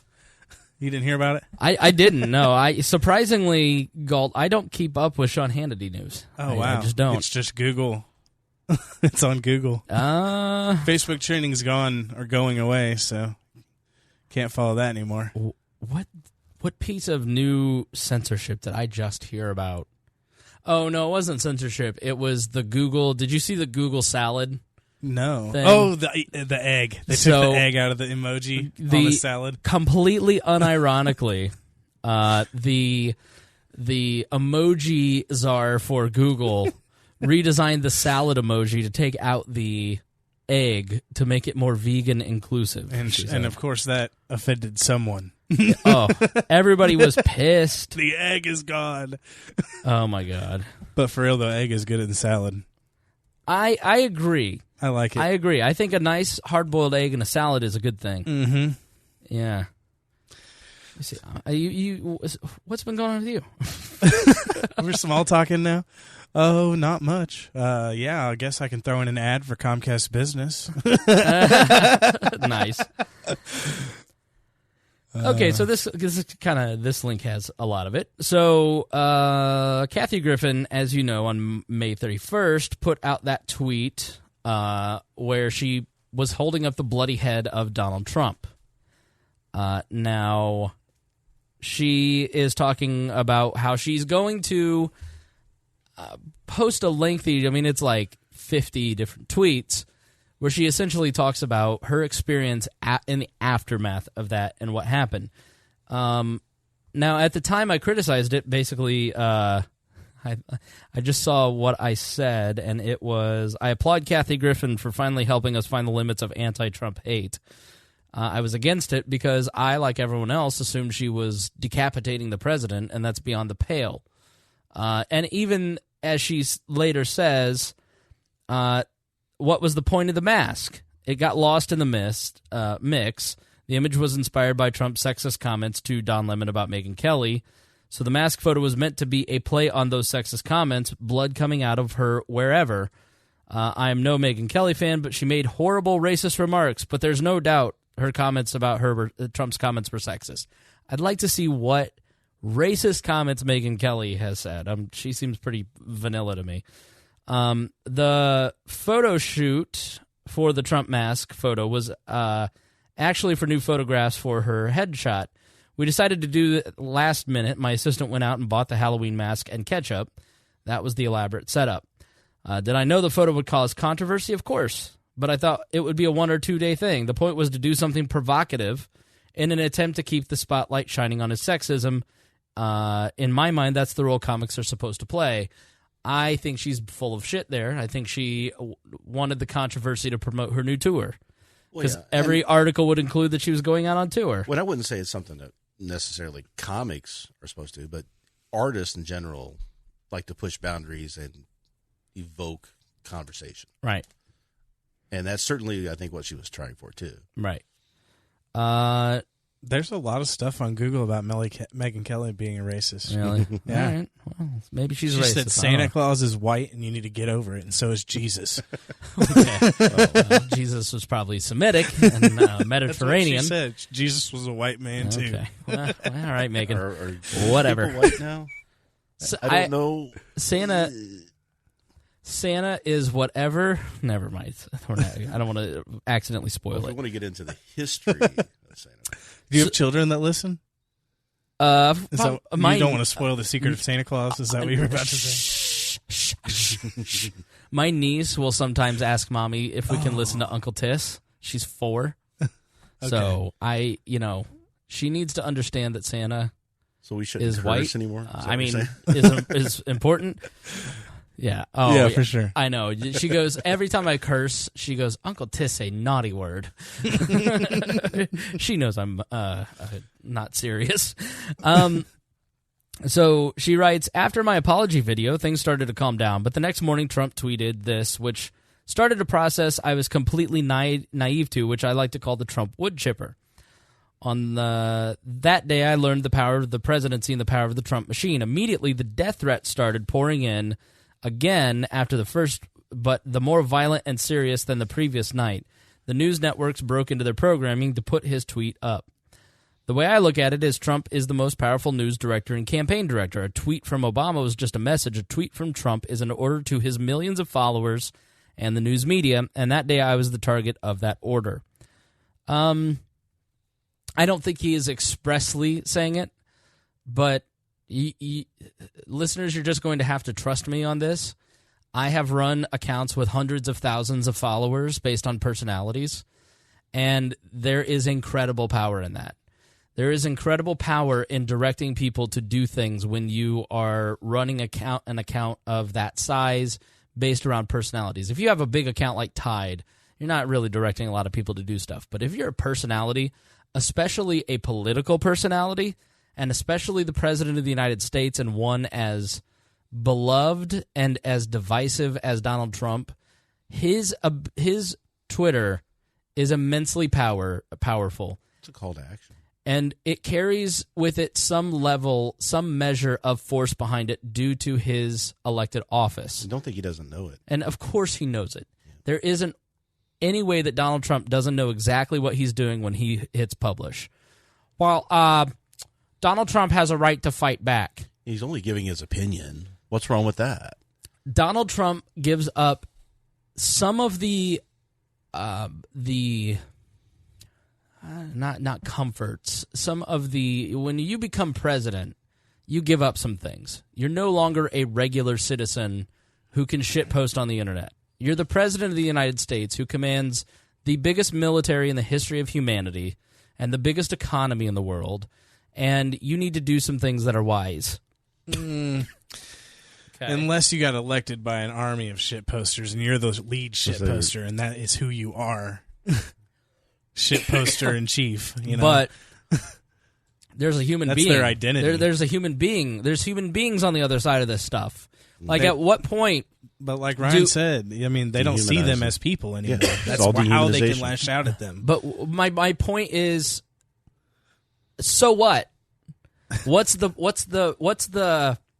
we need to cut through that, and we need to go, what is the right thing to do? What kind of society do you want to have? You want to have a society that's basically like it is now, where people are just lobbing horrible things at each other across this divide, which is getting wider and wider with people stuck in their own echo chambers? Or do you want a society where people actually talk to each other, have conversations, and grow as a people together, and accept the fact that I don't have to hate you if I don't agree with everything you have to say? Just because something is the reality, it does not mean that you have to advocate for it. Just because the reality is Donald Trump is a gross human being who is a shitposter and uses his Twitter for evil half the time, 90% of the time, like, it doesn't mean that we have to advocate for that and accept it. You can say, you're the president of the United States, you should bear some responsibility for hitting publish, knowing full well the effect of what that tweet will do to somebody. His goal, let's be clear, his goal was to destroy Kathy Griffin. Now, we know that's who Donald Trump is, but that's not an excuse. Okay, and it's not a template to be copied, and that is the important point. We know Donald Trump's not going to change. He's a 70-year-old man who is never going to change his ways. But do we accept it as the norm? But do we accept it as part of our culture? Or do we accept that, or do we point out that this is an aberration that should not happen again? Right. So, venues started to cancel my shows, she writes. I don't blame them. They were getting bomb threats and threats from donors about pulling funding. I bring this up to point out a key fact. My shows weren't canceled because ticket holders, my fans, wanted their money back. The shows were canceled because the President of the United States and his family were offended by an image. I released and decided to unleash and they released an army on me. That's what's not right, and that's what I object to. I'm an adult. I can deal with the fallout. I've dealt with it before. Now, she did say that it wasn't released in the way that she was going to release it, that she had a reel of photographs and told her PR people, or the photographer, to do whatever, and then the photographer basically put it on TMZ. And then because it went out on TMZ, there was no context. There was no, when you are presenting things to the world, I've done tons of launches, and when you're doing a launch, you craft things in a certain way, because if you don't write the story and tell the story and set that template, then the world will make up the story for you. Imagine if you didn't edit the show and someone random person edited it for you. It's that they would change your message to say what they wanted it to. We don't know what Megyn Kelly was talking about, but you can take that quote out of context and make it assign whatever meaning you want to it. They did it to Jordan Peterson, and that's recently. what these echo chambers are doing. They're making everything where you just see whatever you want to see in the pictures, and you This Is America with Childish Gambino. He gave no context or no meaning to that video, and everyone gave their own meanings to it. Right. And it's there's a tipping point. At some point, we'll have to start thinking for ourselves instead of just in this group think the share button. Well, I think we hope that happens. I don't know if we have to. We can devolve into that kind of society. Well, it goes back to the argument about the NFL. You're arguing things that aren't the truth. You're arguing things that aren't the reality. You're arguing things that Donald Trump has set the template. If you're out there posting on Facebook, dear listener, about whether or not Colin Kaepernick supports the troopers or not, you have been propagandized and weaponized by Donald Trump. Well, and the because news you media didn't too. pay attention. Well, the news media did it too. It wasn't just Trump, but he did it too. I mean, it's everybody. They immediately turned the conversation around from why him taking a knee during the national anthem to you hate the flag. Right. Had nothing to do with the flag. It was the national anthem to begin with, and then it became the troops. And it's that has nothing to do with what was going on. But the news stories within a week of this coming out started talking about, this is disrespectful to the flag. Trump started saying this is disrespectful to the troops. And the whole narrative got changed, because if you say something often enough in the news media or in politics, it becomes the truth. Just like the Russian attack, hacked us and did all this stuff. You say it enough, even though there's no physical evidence that has been presented to the general population. Right. It becomes, this is the truth, and if you don't believe it, Yeah, the left media matters is just as guilty of it as Trump. So I found they get played by Trump so hard, too. A site with the whole thread. So two things in hindsight, jumping back. The point was sending the message about his sexism. Bullshit. I should have done a blow-up doll instead of the mask. I allowed the message to get co-opted. The photographer asked me when he should put it out, and I told him to do it when he felt best, not releasing the... I shouldn't have released it without context. She was mimicking a Der Spiegel. When TMZ put the photo up, the S hit the fan. Death threats started flowing in from with critical tweets. Rosie O'Donnell called her and said, "What if Daniel Pearl's mother sees this? Call me naive, but I had not thought about that connection." So I deleted the photo and apologized.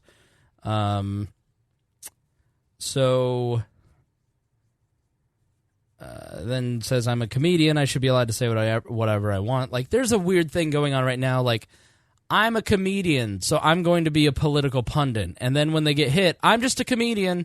It's you have to decide. You can either say political things or you can say funny things. Anything you say, though, you should be able to take the response back for it, right? So if you're going to be an agent provocateur, then you're going to be pushing envelopes and pushing people's buttons specifically to get a reaction. How can you be upset when you get a reaction?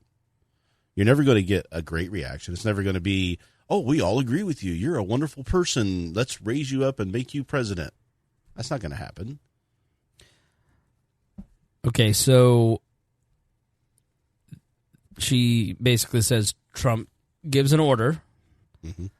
People will say to me, well, you started it. He was just responding. Okay, I'm a comic citizen responding to the president. I was punching up and he was punching down, exactly. And he uses his following to go after me, which was that an appropriate use of presidential power? I don't think so.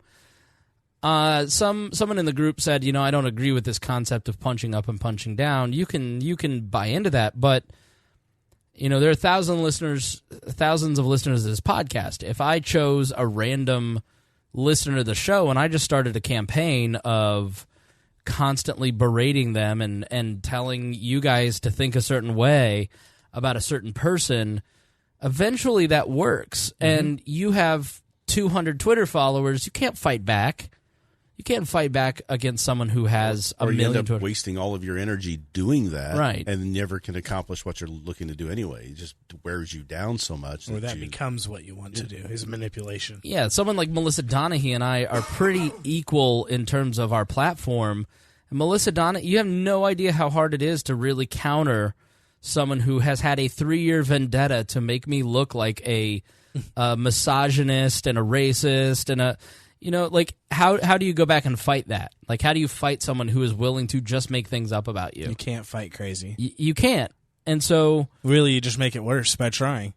So I agree, but I will say to Kathy Griffin, you knew who you were getting into a fight with. Mm-hmm. It's not like the Donald... king of memes. It's not like you don't know who you're getting into a fight with. Yeah. You knew the controversy was going to help your career. Then she says Melania released a statement. Now, Melania didn't write any statement. Melania didn't even know she released a statement. It was the White House press shop trying to gin up a controversy and used all the different levers. If I want to put out a piece of content on any platform that I have 10 different levels of ways to reach people. And you have these different levers of ways to present things to the media, or to the press, or to a public, and you can pull out all the stops.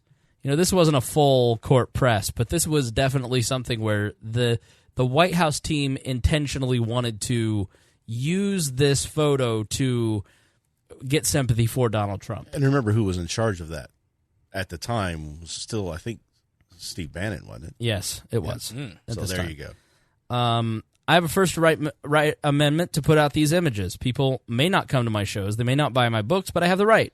It's just plain wrong for the president to use his power to come after me or anyone else he is offended by. I agree. He can be offended. He can't use... It's wrong for him to do it, but it's not... Hold on. We will get to the wrong part and the use of government force. And this is where I really started to get irritated with, he didn't use blah, blah, blah. Yeah, it's like, he's the president. Mm-hmm. Anything he says, there's an inherent level of force. It is a, if you work at a company and you want to please the boss, there's certain, this is one of those dog whistles, okay? This is one of those times where he's kind of hint.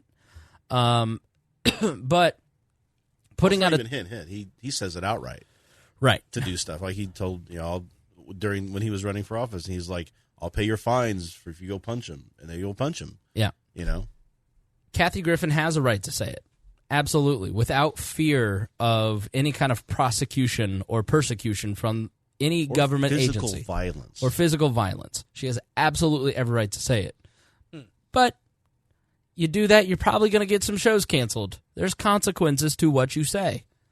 So you have to be aware of that. I'm not a total free speech absolutist, but I'm as close as humanly possible.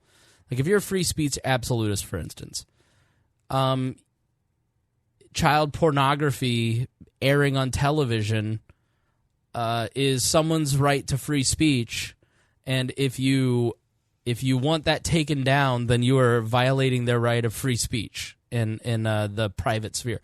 Like, there has to be certain limits and boundaries. There has to be some guidelines, right? You guys need to talk now.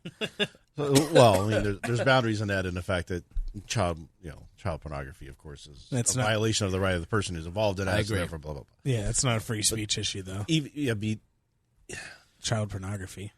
You're not guaranteed a platform either, right? I mean, nobody's guaranteed to say, okay, I want what I want on television. No, it's a private company, and they don't want to air it, and they're not going to air it. So you have a right to say what you have to say. You don't have a right to a platform to say it. Right. Right. So the death threats were coming in at a rate we couldn't keep up with. The FBI told me there were real credible threats against my life. I had to hire security, and people were calling my poor 97-year-old mother, threatening her life.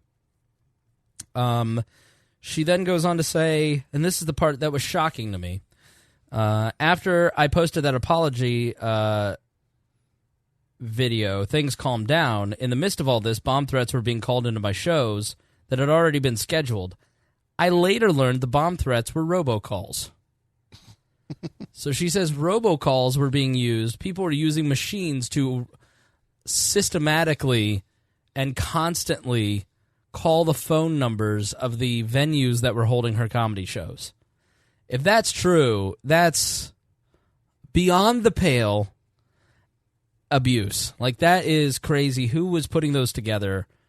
That's planning. That's not somebody being angry and calling up and saying, it's right. Somebody who's like put something together. That's creating an environment. Premeditation. Exactly right. And that's a huge, huge, huge thing that nobody's ever going to look into, but somebody should.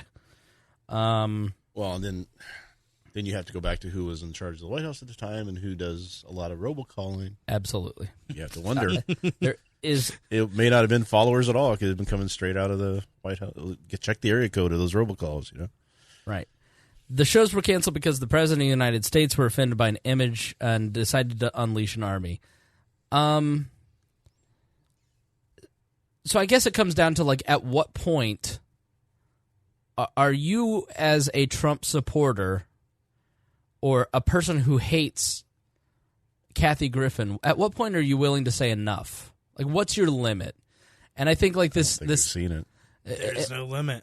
It's like this guy in Virginia running for Congress who is the child molester.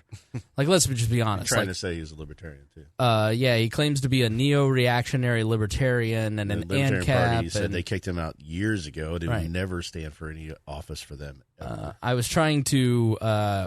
my boss and I, as we drove to and from Detroit, listened to a ton of talk radio, and Glenn Beck was on at that point, because we were just, like, listening to, like, how do other people structure their talk stations. We were listening to Glenn Beck, and he was talking about hebephilia, and I was so mad that I knew that term thanks to our vice chair. Like, I read this story, and I just kind of go, never mind. But, it's funny when we're just like, all right. He's like, maybe I'm not going to listen to this show anymore. So, she did the press conference. That was a mistake. I won't bore you with any more of the details. But I'm saying,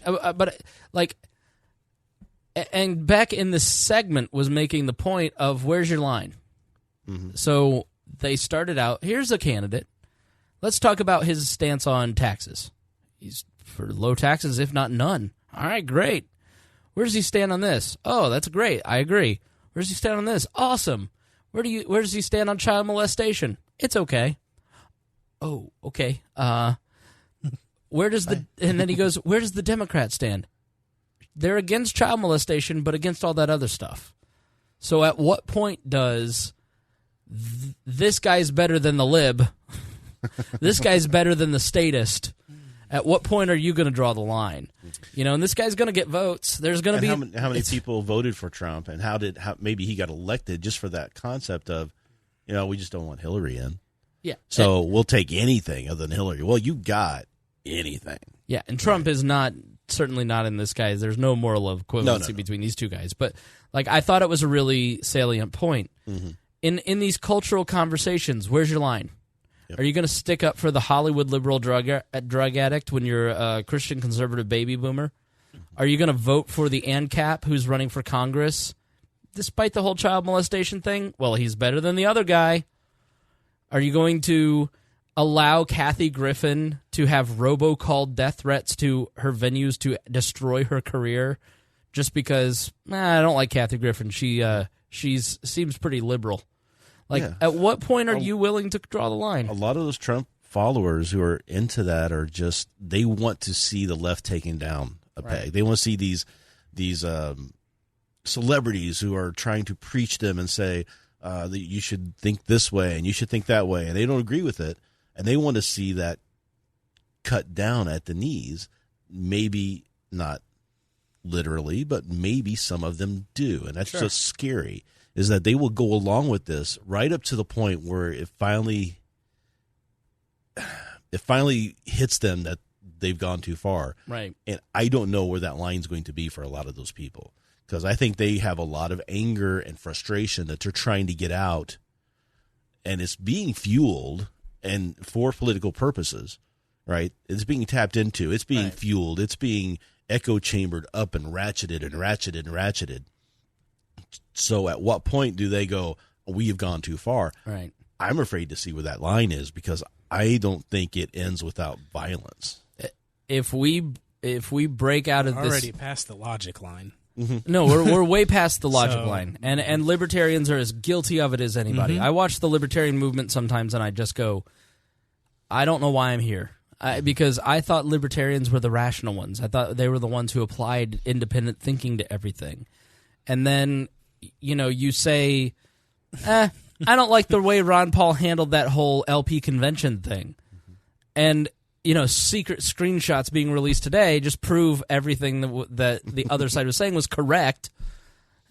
And I didn't see that. You all of a sudden, I don't think we should listen to We Are Libertarians. That Spangle guy's suspect. He said something about Ron Paul that was suspect. Like, okay, I don't want you here. I don't want you listening to my show. Don't listen. If you're a stupid person who can't think for yourself, I don't want you listening to the show. Yeah, and if you're not willing to actually have a conversation and let people maybe be wrong. Okay, so maybe you were wrong about what you said. Right. Maybe you were right. Sure. But if you're going to say, "Oh, that person said this about this this person where did the idolization come in?" Right. In this whole thing, it's the same thing with Trump. People are now idolizing him as this person who's going to lead this, that, and do it. That's not leadership. That's lionization. Cult behavior. It's almost see cult the behavior. Time cover, the new one today? I haven't seen the Time. Oh, he's looking in the mirror, and he's got his suit on, and his back to the cover. Oh, really? And he's looking in the mirror, and in the mirror, it's him dressed as a king. That's the vision they want you to see of him, though. Maggie, but that's what always irritated me the most, is when I was trying to tell Democrats, I'm like, don't give Obama all of this power because he's not getting his stuff through Congress, so we don't want to give him more power. Give him more power. I said, what are you going to do as soon as somebody comes? And I wrote this years ago. I said, what are you going to do when the next person comes into office and he's maybe a Republican and he's doing something you don't like? You've just given him all of this power. What's going to happen then? And they're like, it'll be fine. We're not going to. I'm like, no, you don't understand. You're not going to like it. And they don't like it. Yeah. No. They don't like it. Yes, Donald Trump made a mistake. Maggie Haberman nailed this. They don't recognize it. That's the irritating part, is nobody is coming to grips with, we shouldn't have done this. This is our fault. Right? They're just like, as long as you elect good people in there, they can be kings. Just maintain that as long as it's the right people. Yeah. But when you get the bad people, we should never have bad people in there. I'm like, that's going to happen. Yeah. Sorry. That's why the Founding Fathers said we don't want them to having that much power, because we know that occasionally somebody's going to get in there, he's going to be a jerk. So don't give him that much power. I'm just not going to participate in the thought crime game. Like, if Donald Trump does, there is no doubt that Donald Trump sees himself as Maggie Haberman outlined, which is he used to go in, hang out with all these mobsters, hang out with all these tough New York guys in the 70s. That's how he made his living. That's how he thought he was going to run the White House, because he was the king of he was the head of the hill. He has no understanding. So I'm not down with that. Do I like the extra money I get in my paycheck? You're damn right I do. Mm-hmm. There are things that are good and bad the new about Supreme him. Court justice that we got. Yep, Neil Gorsuch. Neil Gorsuch. I'm surprised. I'm completely surprised. I don't know if he was intending to pick somebody that was actually really libertarian in thought, but it looks like he did. Now, we still have years to find out, but I'm happily kind of surprised. The people who are the most shrill about Donald Trump are the people who got involved in politics because of Donald Trump. Mm-hmm. And they're the people who know the least about politics. They're the people who are brand new. People who are brand new to politics are usually the most shrill because they're the most insecure about their beliefs and ideology. If we were to get into a real conversation and a real debate, you're not going to be able to hold your own. So I better employ tactics to make sure that we don't ever actually have a real conversation. because you might accidentally convert me and shake my worldview. And that's just like us old timers need to kind of sit the youngins down and go, this is not how we do things in this country. I'm not going to completely 100% fall in line behind Trump. Will I say when he does good things? Yeah. Like Neil Gorsuch is a good thing. And by the same token on the left, do I think equality and justice are important? They're incredibly important. But we're not able to have those conversations because you're so focused on calling me a racist. Because I'm not a Democrat. Yeah. Like...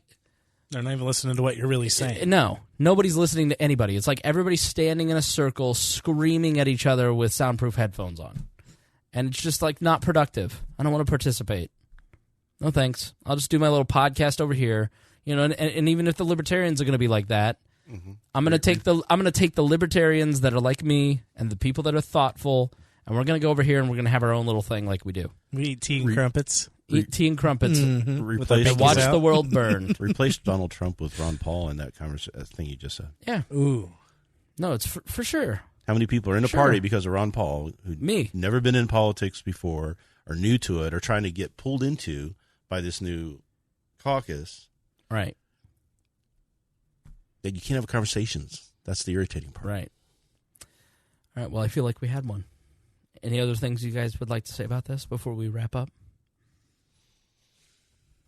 I have final words. I have a lot to say, but I understand your voice is probably going. So yeah, you can talk. I don't have to.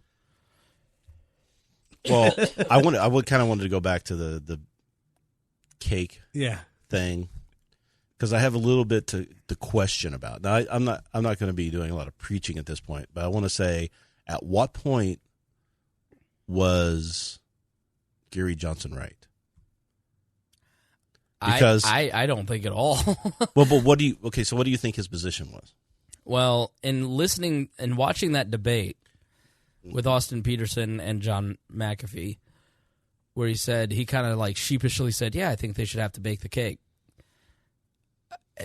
Like to me, that was the moment when that campaign really lost the heart and soul of everybody. Because even if he was trying to say, "You as a decent person should bake the cake," but the government shouldn't be involved, it didn't come out that way. Right, but remember when he answered that question, as soon as he did that, Austin Peterson jumped in and never gave him a chance to expand upon what he was saying. Sure.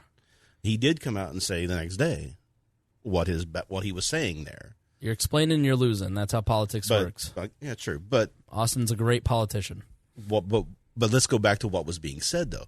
His statement the next day or whatever on Facebook was that hundreds of years of jurisprudence have said that there is a specific type of, like when you open a business, you have an accommodation that you have to follow through, right? So if somebody comes in and says, "Hey, I want to buy something," you can't just, say, "Well, you're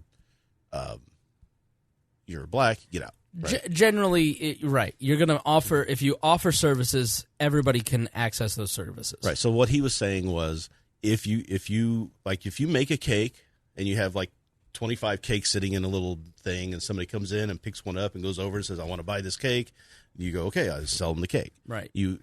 But if you go to them and say, "Well, you're black, so no, you can't. I'm not going to sell it to you," right? That would be not allowed under the law. Common law, right? Basically, right.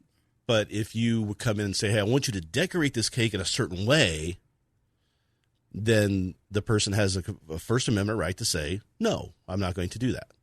And that's what he's always stated, is that he always felt that was never needed to be said because decorations, services, those sorts of things are covered under existing First Amendment law. Let me quibble with common law. Why, if I want to discriminate people from transactional business, why am I not allowed to? Because it's wrong. Of course it's morally wrong, but why is it legally wrong? Why are all our laws written? Because someone said something's wrong. Right. And that's why they wrote the law. So let me get into that a little bit. So if you go to the point to say that, let's say somebody walks into a Walmart, goes back and buys a bike off the back of the rack, takes a bike and goes up to the front, and they say, well, I'm not going to sell it to you because you're black. All right. Do libertarians support that as being part of society, acceptable part of society? Sure, I don't. No. Okay. But that's what you advocate for when you bring this up in conversations, because everybody else hears they're bringing back no colored allowed signs, and that's why they're saying this. I get the messaging problems with it. I'm sure there's plenty of people who listen to this podcast who are not here at this point in it because they turned it off and said, oh, they support bigotry, which is not the case. Right. It's what role does the government play in that? Right. Now, most businesses, when they sign up to open up as a business right now, they have to open up a business license. They get certain protections from the government, too, at that point, don't they? Mm-hmm.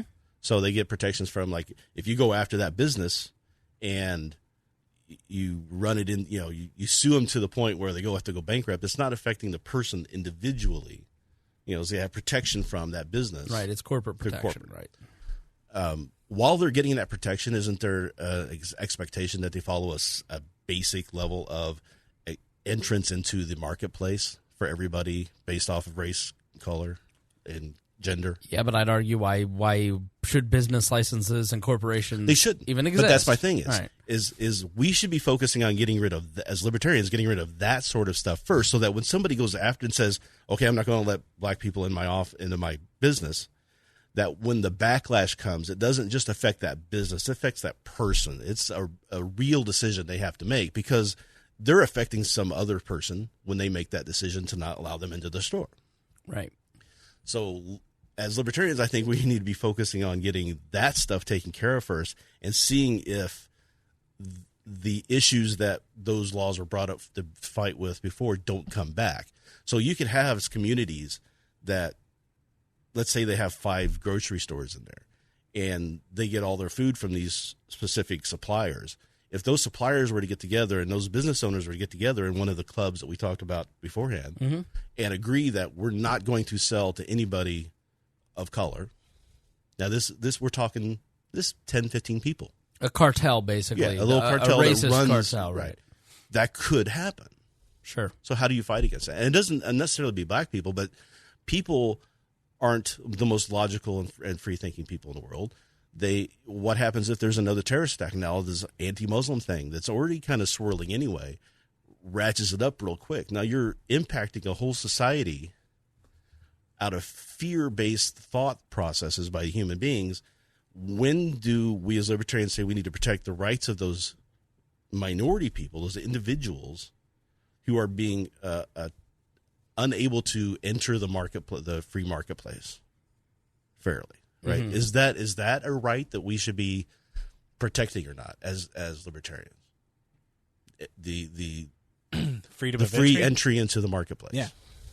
Unrestricted. Well, so here's the part of what I've been thinking about this discussion, and I totally zoned out, so I didn't hear your question. So you can repeat your question, or we can talk about what I want to. Go ahead. No, I'm just as libertarians. As libertarians, where do we?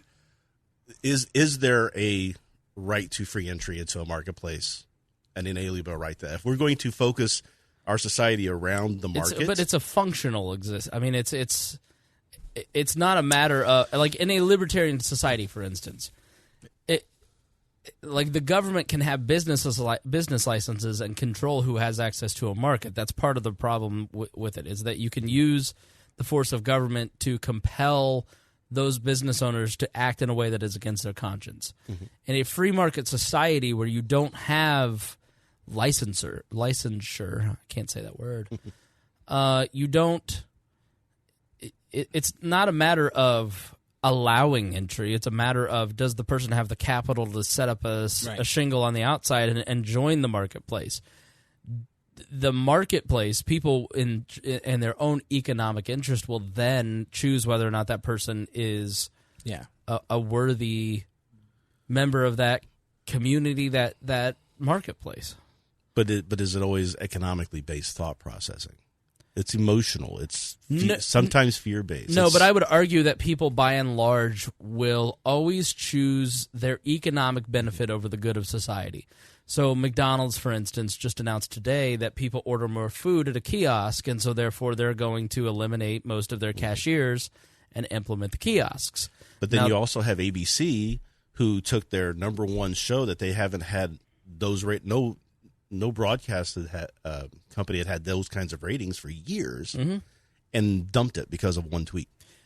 Instead of finding a solution, that wasn't an economic decision. That was, we are not going to be that type of company. We don't care about profits. We care about this ideology. They know that with the organized left, with Move On, with all these companies, but ABC, it's going to cost it you would have cost far them even more more to fight that. And keep I don't agree. I think ABC, the people running ABC, are part of that thought process. They are whole in that they don't care about economics as much as they care about imagery and what they represent as a company. There's definitely a transactional person in the room going, yeah, it's going to cost us $60 million, but it's going to cost us $100 million if they'll boycott all of Disney if they don't. If we don't do all they had to do for Roseanne was say, okay, we're suspending her for 6 months, right?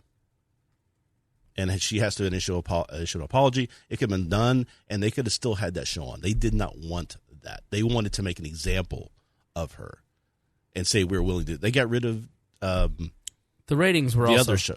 The ratings were also dropping for that show.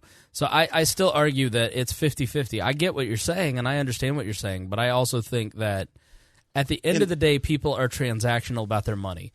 And because economic resources represent prehistoric parts of our brain where it's security. It's, we don't worry about the food that's in our belly necessarily for the most part, but we worry about the ability to put food in our belly next week. Yeah, but think about this: if you have a fear that you're going to be victim of a Muslim blowing up a building, would you pay a little bit extra money to go to a company that ensures that no Muslims are allowed in that building? Yeah. That's a thought process that people have to make. I mean, I'm not arguing at all for we need government regulations for all of this stuff, blah, blah, blah. But I think we have to think about some of these edge cases. No, I got a text message from that the edge cases really control the markets, though. Those edges are never going to be able to. But they still affect actual real people. No. And if you're not protecting minorities, and I do think that we're at a point where edge cases, meaning the things that are at the far ends of a spectrum, have in some ways because of our echo chamber online have become the norm for people. I think people think that there's probably, I'm listening to Vox the Weeds podcast on this cake thing, and I about hit a pylon as I'm driving because they say they said civil rights was insidious because it was systematic and they were robbing people of their free association. But when it comes to the gay cake issue, we're 10 years away from where that was happening, and we don't know necessarily what the landscape of wedding vendors are, but it seems like this is probably a one-off, so it seems like kind of an overreaction. Now, this was Vox, okay, which was a left-leaning. I couldn't believe that they said it. I think it was in the gym. I about died of heat stroke.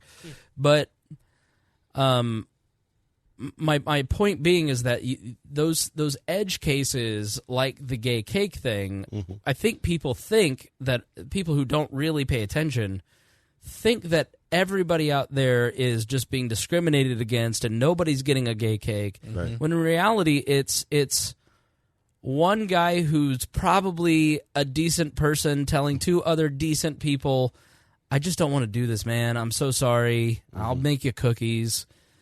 And then it just like gets picked up by that grist mill where it's just like, now he's the devil, they're the devil. Everybody in the world is not getting gay cakes. And in reality, we're talking about one person, one situation, out of millions of people, out of millions of transactions a year. I'm sure there's millions of people getting gay married every year, and they have cakes. And we don't have this overwhelming. That's why things like the Chicago shootings stand out. The mass, the mass shootings too are part of that kind of. I don't know what it is. Is it the? It's like the public bathrooms too. I mean, that was brought up. That's right. What Gary Johnson was like, why are we talking about this? This is such a non-issue. Meanwhile, Social Security in 8 years is not going to be functional. Like, it was shocking. We are going to by the next decade, in less than a decade, we're going to have bankruptcy talks, or you're going to have to majorly cut inflation's going things to by hit. 20. Yeah, it's we got real problems.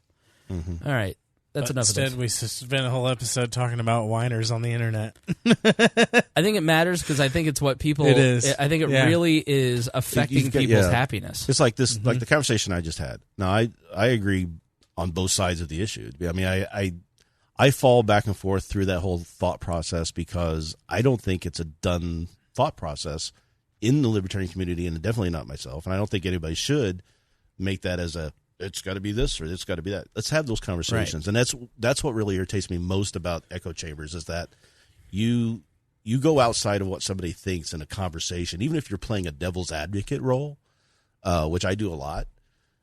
Just to say, well, what about this? Just try to push people to think about their thought process and say, or their philosophy and say, okay, have you thought about what happens here? What have you thought about what happens here? I mean, I go off on a whole rant about the homeowners association thought processes in the libertarian community, but it's those conversations that people try to shut down because they don't. It's almost like they don't want to have their thought process challenged. Right. They don't want to think outside their box or what they've been told or what they've been trained. Because how many times you have a conversation with somebody and you start pushing them on those little things and you start getting to them a little bit and they just can't respond. They don't know how to defend their own philosophy. So they say, oh, go read this link or go watch this video or go read this book. And it's like, you should be able to explain it to me. You should be able to have this conversation. If you can't have it, admit that, hey, I don't know. I'll have to think about this. And then go do that and go think about it yourself. Not, well, you're just wrong, and I don't have the time to explain it to you, so you just go read this. And listen, I'm a thin-skinned person, and it's why I don't run my own Facebook page at this point, because I have to let Stone and Phyllis and Jake and you, I have to let you guys post and run it. Stone does a great job of managing our social accounts now, because I just look at it and I just start getting mad at people and calling them idiots and then drive the numbers down. We're up 1,000 in a month because Stone's running it, as opposed to down 500 because I'm running it. And it's not that I'm it's what I do for a living too. It's just I just get so irritated. But I find myself somebody who is very level-headed, who can sit here and have that conversation with Rhinehold where I'm trying to understand what he believes. He's trying to understand what I believe. I don't know that I necessarily agree. We're trying to figure out where the edges of the conversation are. But online, it's don't you disagree with me? Online, it's you're just stupid.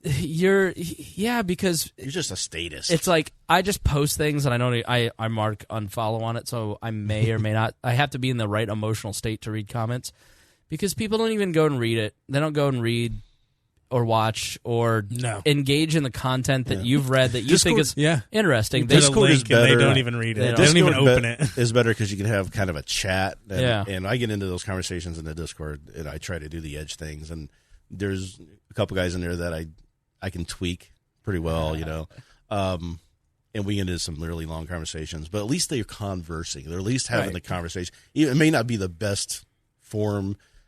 Because they know at the end of the day, on some level, you respect them. Yeah, you're not trying to embarrass them. You're not trying to lower their social rank. You're not and that's really what it is. We're still going to be friends afterwards. Social media is just all a vanity play on people's social rank in society. Everything is about trying to look bigger than you are, so you can attract women or men, so you can propagate the species.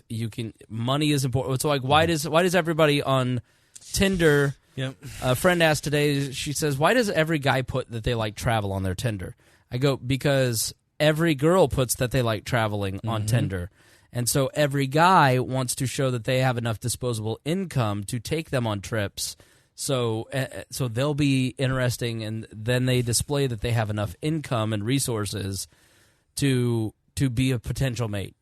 That's all it is. It's meow meow beans. Do you ever see Community? No. Oh, in Community, they do an episode where they a social network comes in to test at the community college, and it's Meow Meow Beans. But you rank everyone in the school out of 5 Meow Meow Beans, and then they create a class system where the 5s rule and the 1s are just like that, and you only can go in certain areas of the school if you're ranked this high. And it's you should watch it. Community's great, but that's what it's.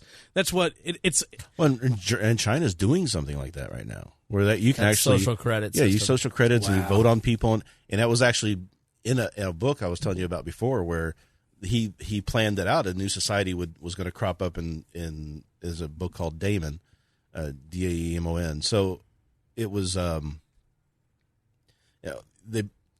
person died. All these things woke up, took over the country basically, and implemented this new system where people had these virtual augmented reality glasses on, and you would see somebody and you could vote them up or down based off your interaction with them. And then when you saw this person, you would see their ranking, and you know whether or not to stay away from that person. People or in not. China are, and now they're doing it in China. It's been going on. We talked about it at the beginning of it here on the show at some point, like years ago. Mm-hmm. And people now, because of the social credit system, are not getting jobs. They're not getting access to transit. They're not getting. I mean, you can lose your job for stuff you say on Facebook. I mean, there's a reason why I use Rhinehold. Mm-hmm. Right. I use Agent. Because back in the day, I was very conscious of that. I have companies I work for. I don't have to worry about that association. You can be turned down for jobs based off what you say on social media. That's part of the process now, and it's accepted as part of the process. I just decided to make my own job, and so I could say that's the best way to do it. Because it's like I want to say whatever I want to say, and I still, even though because I'm employed at a respectable institution, like if I didn't have a day job and I did this full time, you people wouldn't believe what was coming out of my mouth and Twitter. Facebook, we didn't have that though. Yeah. You know, like. We had a sense. I feel like the internet had a sense of being anonymous. You could be anonymous on the internet, and now that's kind of gone. But you look at the people who are robocalling Kathy Griffin. It's like there's still that still exists. But I personally don't like anonymous. I think that's why Jeremiah doesn't use the Discord. It's why I'm not a big fan of the. It's not that I'm not a big fan of the Discord. It's that I want code names. I want to build a relationship with somebody. I'm a relational person, and Jeremiah is too. And so when you're in a group of strangers and you don't know who anybody is, you can't really build a relationship with somebody. You can have fun and interesting chats with them, but you're not going to go to their funeral if you will remain anonymous the whole time. So and for me, We Are Libertarians is about building a community of people who have shared values. We're libertarians. We're striving for decency. We're striving for these certain things. And so, and we're also, things like liberty and chill, we've just put the finishing touches on a couple things, and I'm going to start rolling that out because I want that to be a social club for people. That idea of the Rotarians from 100 years ago, I want liberty and chill to be that for you in your local community where you're inviting people regardless of race, color, creed, political persuasion, religion. Like, if you just want to come have fun and meet some people and talk about stuff in a safe environment, then that's what this is about. And it's an inclusionary club, not an exclusionary. Exactly right. And by and large, it's going to be libertarians congregating with each other to find some purpose and meaning in social activity.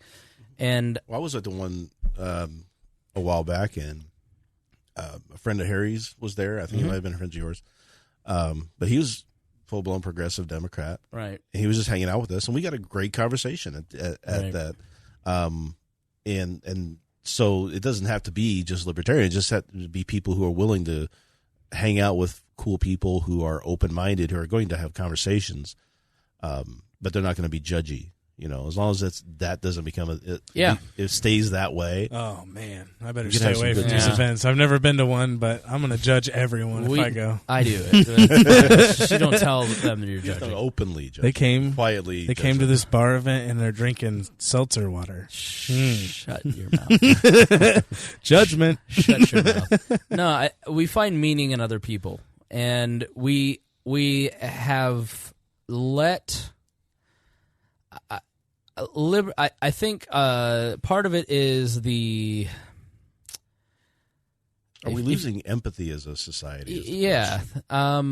I think Ayn Rand and objectivism, like if I ever meet somebody who's an objectivist, I try not. Remember Lauren? Yeah. Rumpler? Oh, yeah. You met one. You worked with him. I know. I dated one. That's why I have this bias against him. I wouldn't say date. Just had my heart ripped out. It's fine. I'm over it. I think we lose empathy on the internet. Because you're not face to face with someone, so you're not constantly reminded by the fact you could see them that they are a human being. You almost start thinking, oh, this is a computer game almost. This is, AI. These are people. They're people. It's amazing that can actually happen where you can be talking to somebody online and completely lose the reality of them being an actual human being that you're talking to. Yeah, it's episode 136. Stuart Huff is a stand-up comedian that Greg and I talked to. And he talked about, it's one of my favorite moments of We're Libertarians of all time, where he talks about people running towards a car crash, and they're not sitting there running going, I hope this isn't a Jew. Oh, yeah. I wonder if this person's black. They're going, that's a human who is in trouble. I'm there to help. And I thought that was such a great illustration. Yeah, like I was saying, I think we have, as libertarians sometimes, I hear Jason Stapleton, and I don't mean to criticize because I like Jason a lot. I listened to him talk about the culture war, and he's like, I don't want to wait. He just doesn't want to wade into it. Right. Anybody can do whatever they want as long as the government isn't involved. I agree, but I also kind of don't agree because people have the right to live differently than me, think differently than me, believe differently than me. But if you want to do heroin, for instance, you can do that. That's your right. But is that the right thing for you to do? No. There are self-destructive tendencies, and the way that you get out of those self-destructive tendencies is through the help of other people. Yeah. We find meaning, and we find rescuing, and we find help in friendship and family and group dynamics. And the idea that we're all individuals who are isolated onto our own island, and I don't need other people, and I'm just going to think for myself, and that's not what individualism is. Individualism is the idea that you own yourself, but we still have some level of community, and because you're never going to not have people around you. So libertarians love to figure out how to build a society without government, but never think about what society looks like on the other side of that. And I always check individualism, not just as you stated, but also that you don't have to pay the sins for anybody else based off of any identity that you are part of. Like, you are you, and you're a product of your own experiences and thoughts and relationships that have built you. So just because you might have the same facial structure as somebody else doesn't mean you're anything like them, or you like the things that they like. Or, like, if you're a part of the black community and you don't like rap music, it's like, it's okay. You don't have to. It's not a part of things that you need to be. Like, a white person doesn't like square dancing, even though apparently that's racist now. That Henry Ford invented racism, invented square dancing for racist reasons. I don't know if you heard about that. I don't give a fuck. I don't give a fuck. But it's like, you should be an individual. There's no person that makes no sense. There's no person right now square dancing going, I hate those black people. Like, somebody actually wrote this as an article last week. It's hilarious. But whatever. But as an individual, though, you shouldn't be like judged based off of what other people who are like you have done, or you're your own individual, and you have to start seeing people as individuals, not just in a legal sense, but just understanding that everybody brings something unique to the table, and you can learn something from anybody. All right, so final thoughts, Chris Gault. I have one thing to say. Why have we been in Afghanistan for 17 years? There are kids. Why are we still there? There are kids fighting. That's my final thought. There are kids in Afghanistan who are fighting, who have no cognizant memory of 9/11. How many people remember society without us being at war? It's been so long. I mean, I do because I'm old, but a lot of people don't, and it saddens me. He's nearly a scares boomer. Me. He's almost a boomer. 2 years out of being a boomer. A boomer. Wow. And Chris was saying earlier that us old guys need to tell the youngins, and I'm just sitting there going, disgusting. hey. Rhinehold, final thoughts? I just it was a great episode. Like I said, I think we could go forever on these topics, but we kind of did. But I said I had a lot to say. You did too. And you did, yeah. Let's say, hopefully you don't pay. You for got it it off, tomorrow. and you sounded good. I've been sitting playing Mario Kart in my apartment for 3 weeks without the ability to talk to everybody, and just like I've been posting way more on Facebook because it's just like I've got a lot to say to you people. But nope, it's been and it was a great talk and great conversation. We will see how my voice is tomorrow. I'm feeling I'm not feeling great right now. So we may, and I apologize to everybody who expects 2 a week, but if the next couple days isn't great, I may do 1 episode a week until I kind of get this cleared up here in probably the next 2 weeks. It should be fine. But hopefully by convention. Oh, yeah. So just to let you know, if there is only 1 episode next week, that's why. I don't want to do anything that will permanently hurt my voice or require, you can get polyps and stuff like that. So I got to be careful with it. But really great to come back and talk to you guys. Want to thank Brandon Luke, Craig DaCosta, Christy Avery, and Jason Doolittle. Jason's actually coming into town. So very excited to have him on the program. Nice. So that'll be next month. Can't wait to go to Pork Fest. Gonna have Roger Paxton. We're gonna fight, mud wrestle, probably a little pudding fight. Maybe get down to our skivvies and finally settle this. Minarchist versus Anarchist, who wins? National Libertarian Convention. I will be at the National Libertarian Convention. If you are going, I want to meet you. I will be there Monday and really just kind of Sunday, Monday. So I leave early on Tuesday. So there's a Radio Row, apparently. So hopefully, if I ever hear back from the National Party about my credentials after 2 months, hey, LP, there's one media outlet on the planet that gives you a fair shake. It's me. Treat me with more respect. You pieces. Never mind. Love Wes. Loved everybody up there. They're doing their best. They're working hard and busy. But this is crazy unprofessional. So, and I am going to Podcast Movement in July in Philly. So very excited about it. Always wanted to go to Podcast Movement. So I will be there. If you're going, let me know. Very excited to learn more about the tech of podcasting and see what's new out there. So that's going to be fun. 3 major trips in the span of 1 month. His Tinder profile says travel. There'll be more stuff for this.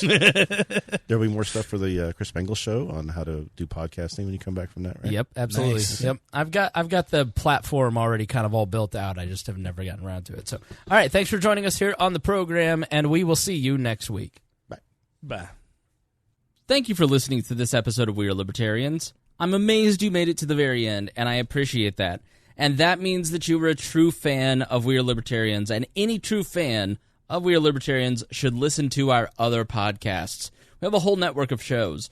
We have the Chris Spangle Show, where I talk about many of my varied interests that aren't political, a lot of podcasting talk. If you're interested in getting involved in podcasting, the Brian Nichols Show. Brian talks to a lot of different folks from the left, the right, the center, the libertarian movement. If you love We Are Libertarians, you will love the Brian Nichols Show. The Boss Hog of Liberty. The Boss Hog has basically created a media empire in his small town and has taken over, along with his co-host Dakota Davis. I think it's really interesting to see how they've built a media network, and I encourage you to do the same. Upward Political Training. It's a podcast where I've put a lot of training for libertarians on how to spread the message. The Cost. This is a podcast where we break down the human costs of government policy, so be sure to check that out. Raw Audio Politics, where basically I take unedited speeches and interviews and stuff that I want to listen to, and I put it in a podcast feed for you. Miranda's World. Miranda is one of the craziest human beings in a good way that I've ever met. She's so entertaining and so much fun, and I think you will love that. And who could not listen to Tad Talk? Tad Western brings you the rootinest, tootinest good time this side of the Mississippi. So be sure to check that out. He's one of the funniest human beings that I know. And if you are chubby and you need to get in shape, then you can't outrun the fork with Brett Bittner, where he talks about keto. Yes, I gave Brett Bittner a show. And you can check out a bunch of other podcasts at libertarianpodcasts.com. I have put together all of my favorite libertarian podcasts up there at libertarianpodcast.com, including our friends Lions of Liberty, The Lava Flow, The Johnny Rocket Launchpad, The Scott Horton Show is one that I definitely think you should be listening to. So go check that out. Lots of great libertarian podcasts out there. You may not know where to start. Start there. And we've also got a comprehensive list of all the libertarian podcasts I can find. Thank you for listening. And if you love We Are Libertarians, please check out all of our shows at wearelibertarians.com. Thank you for listening to the We Are Libertarians Network. Get our other shows at wearelibertarians.com.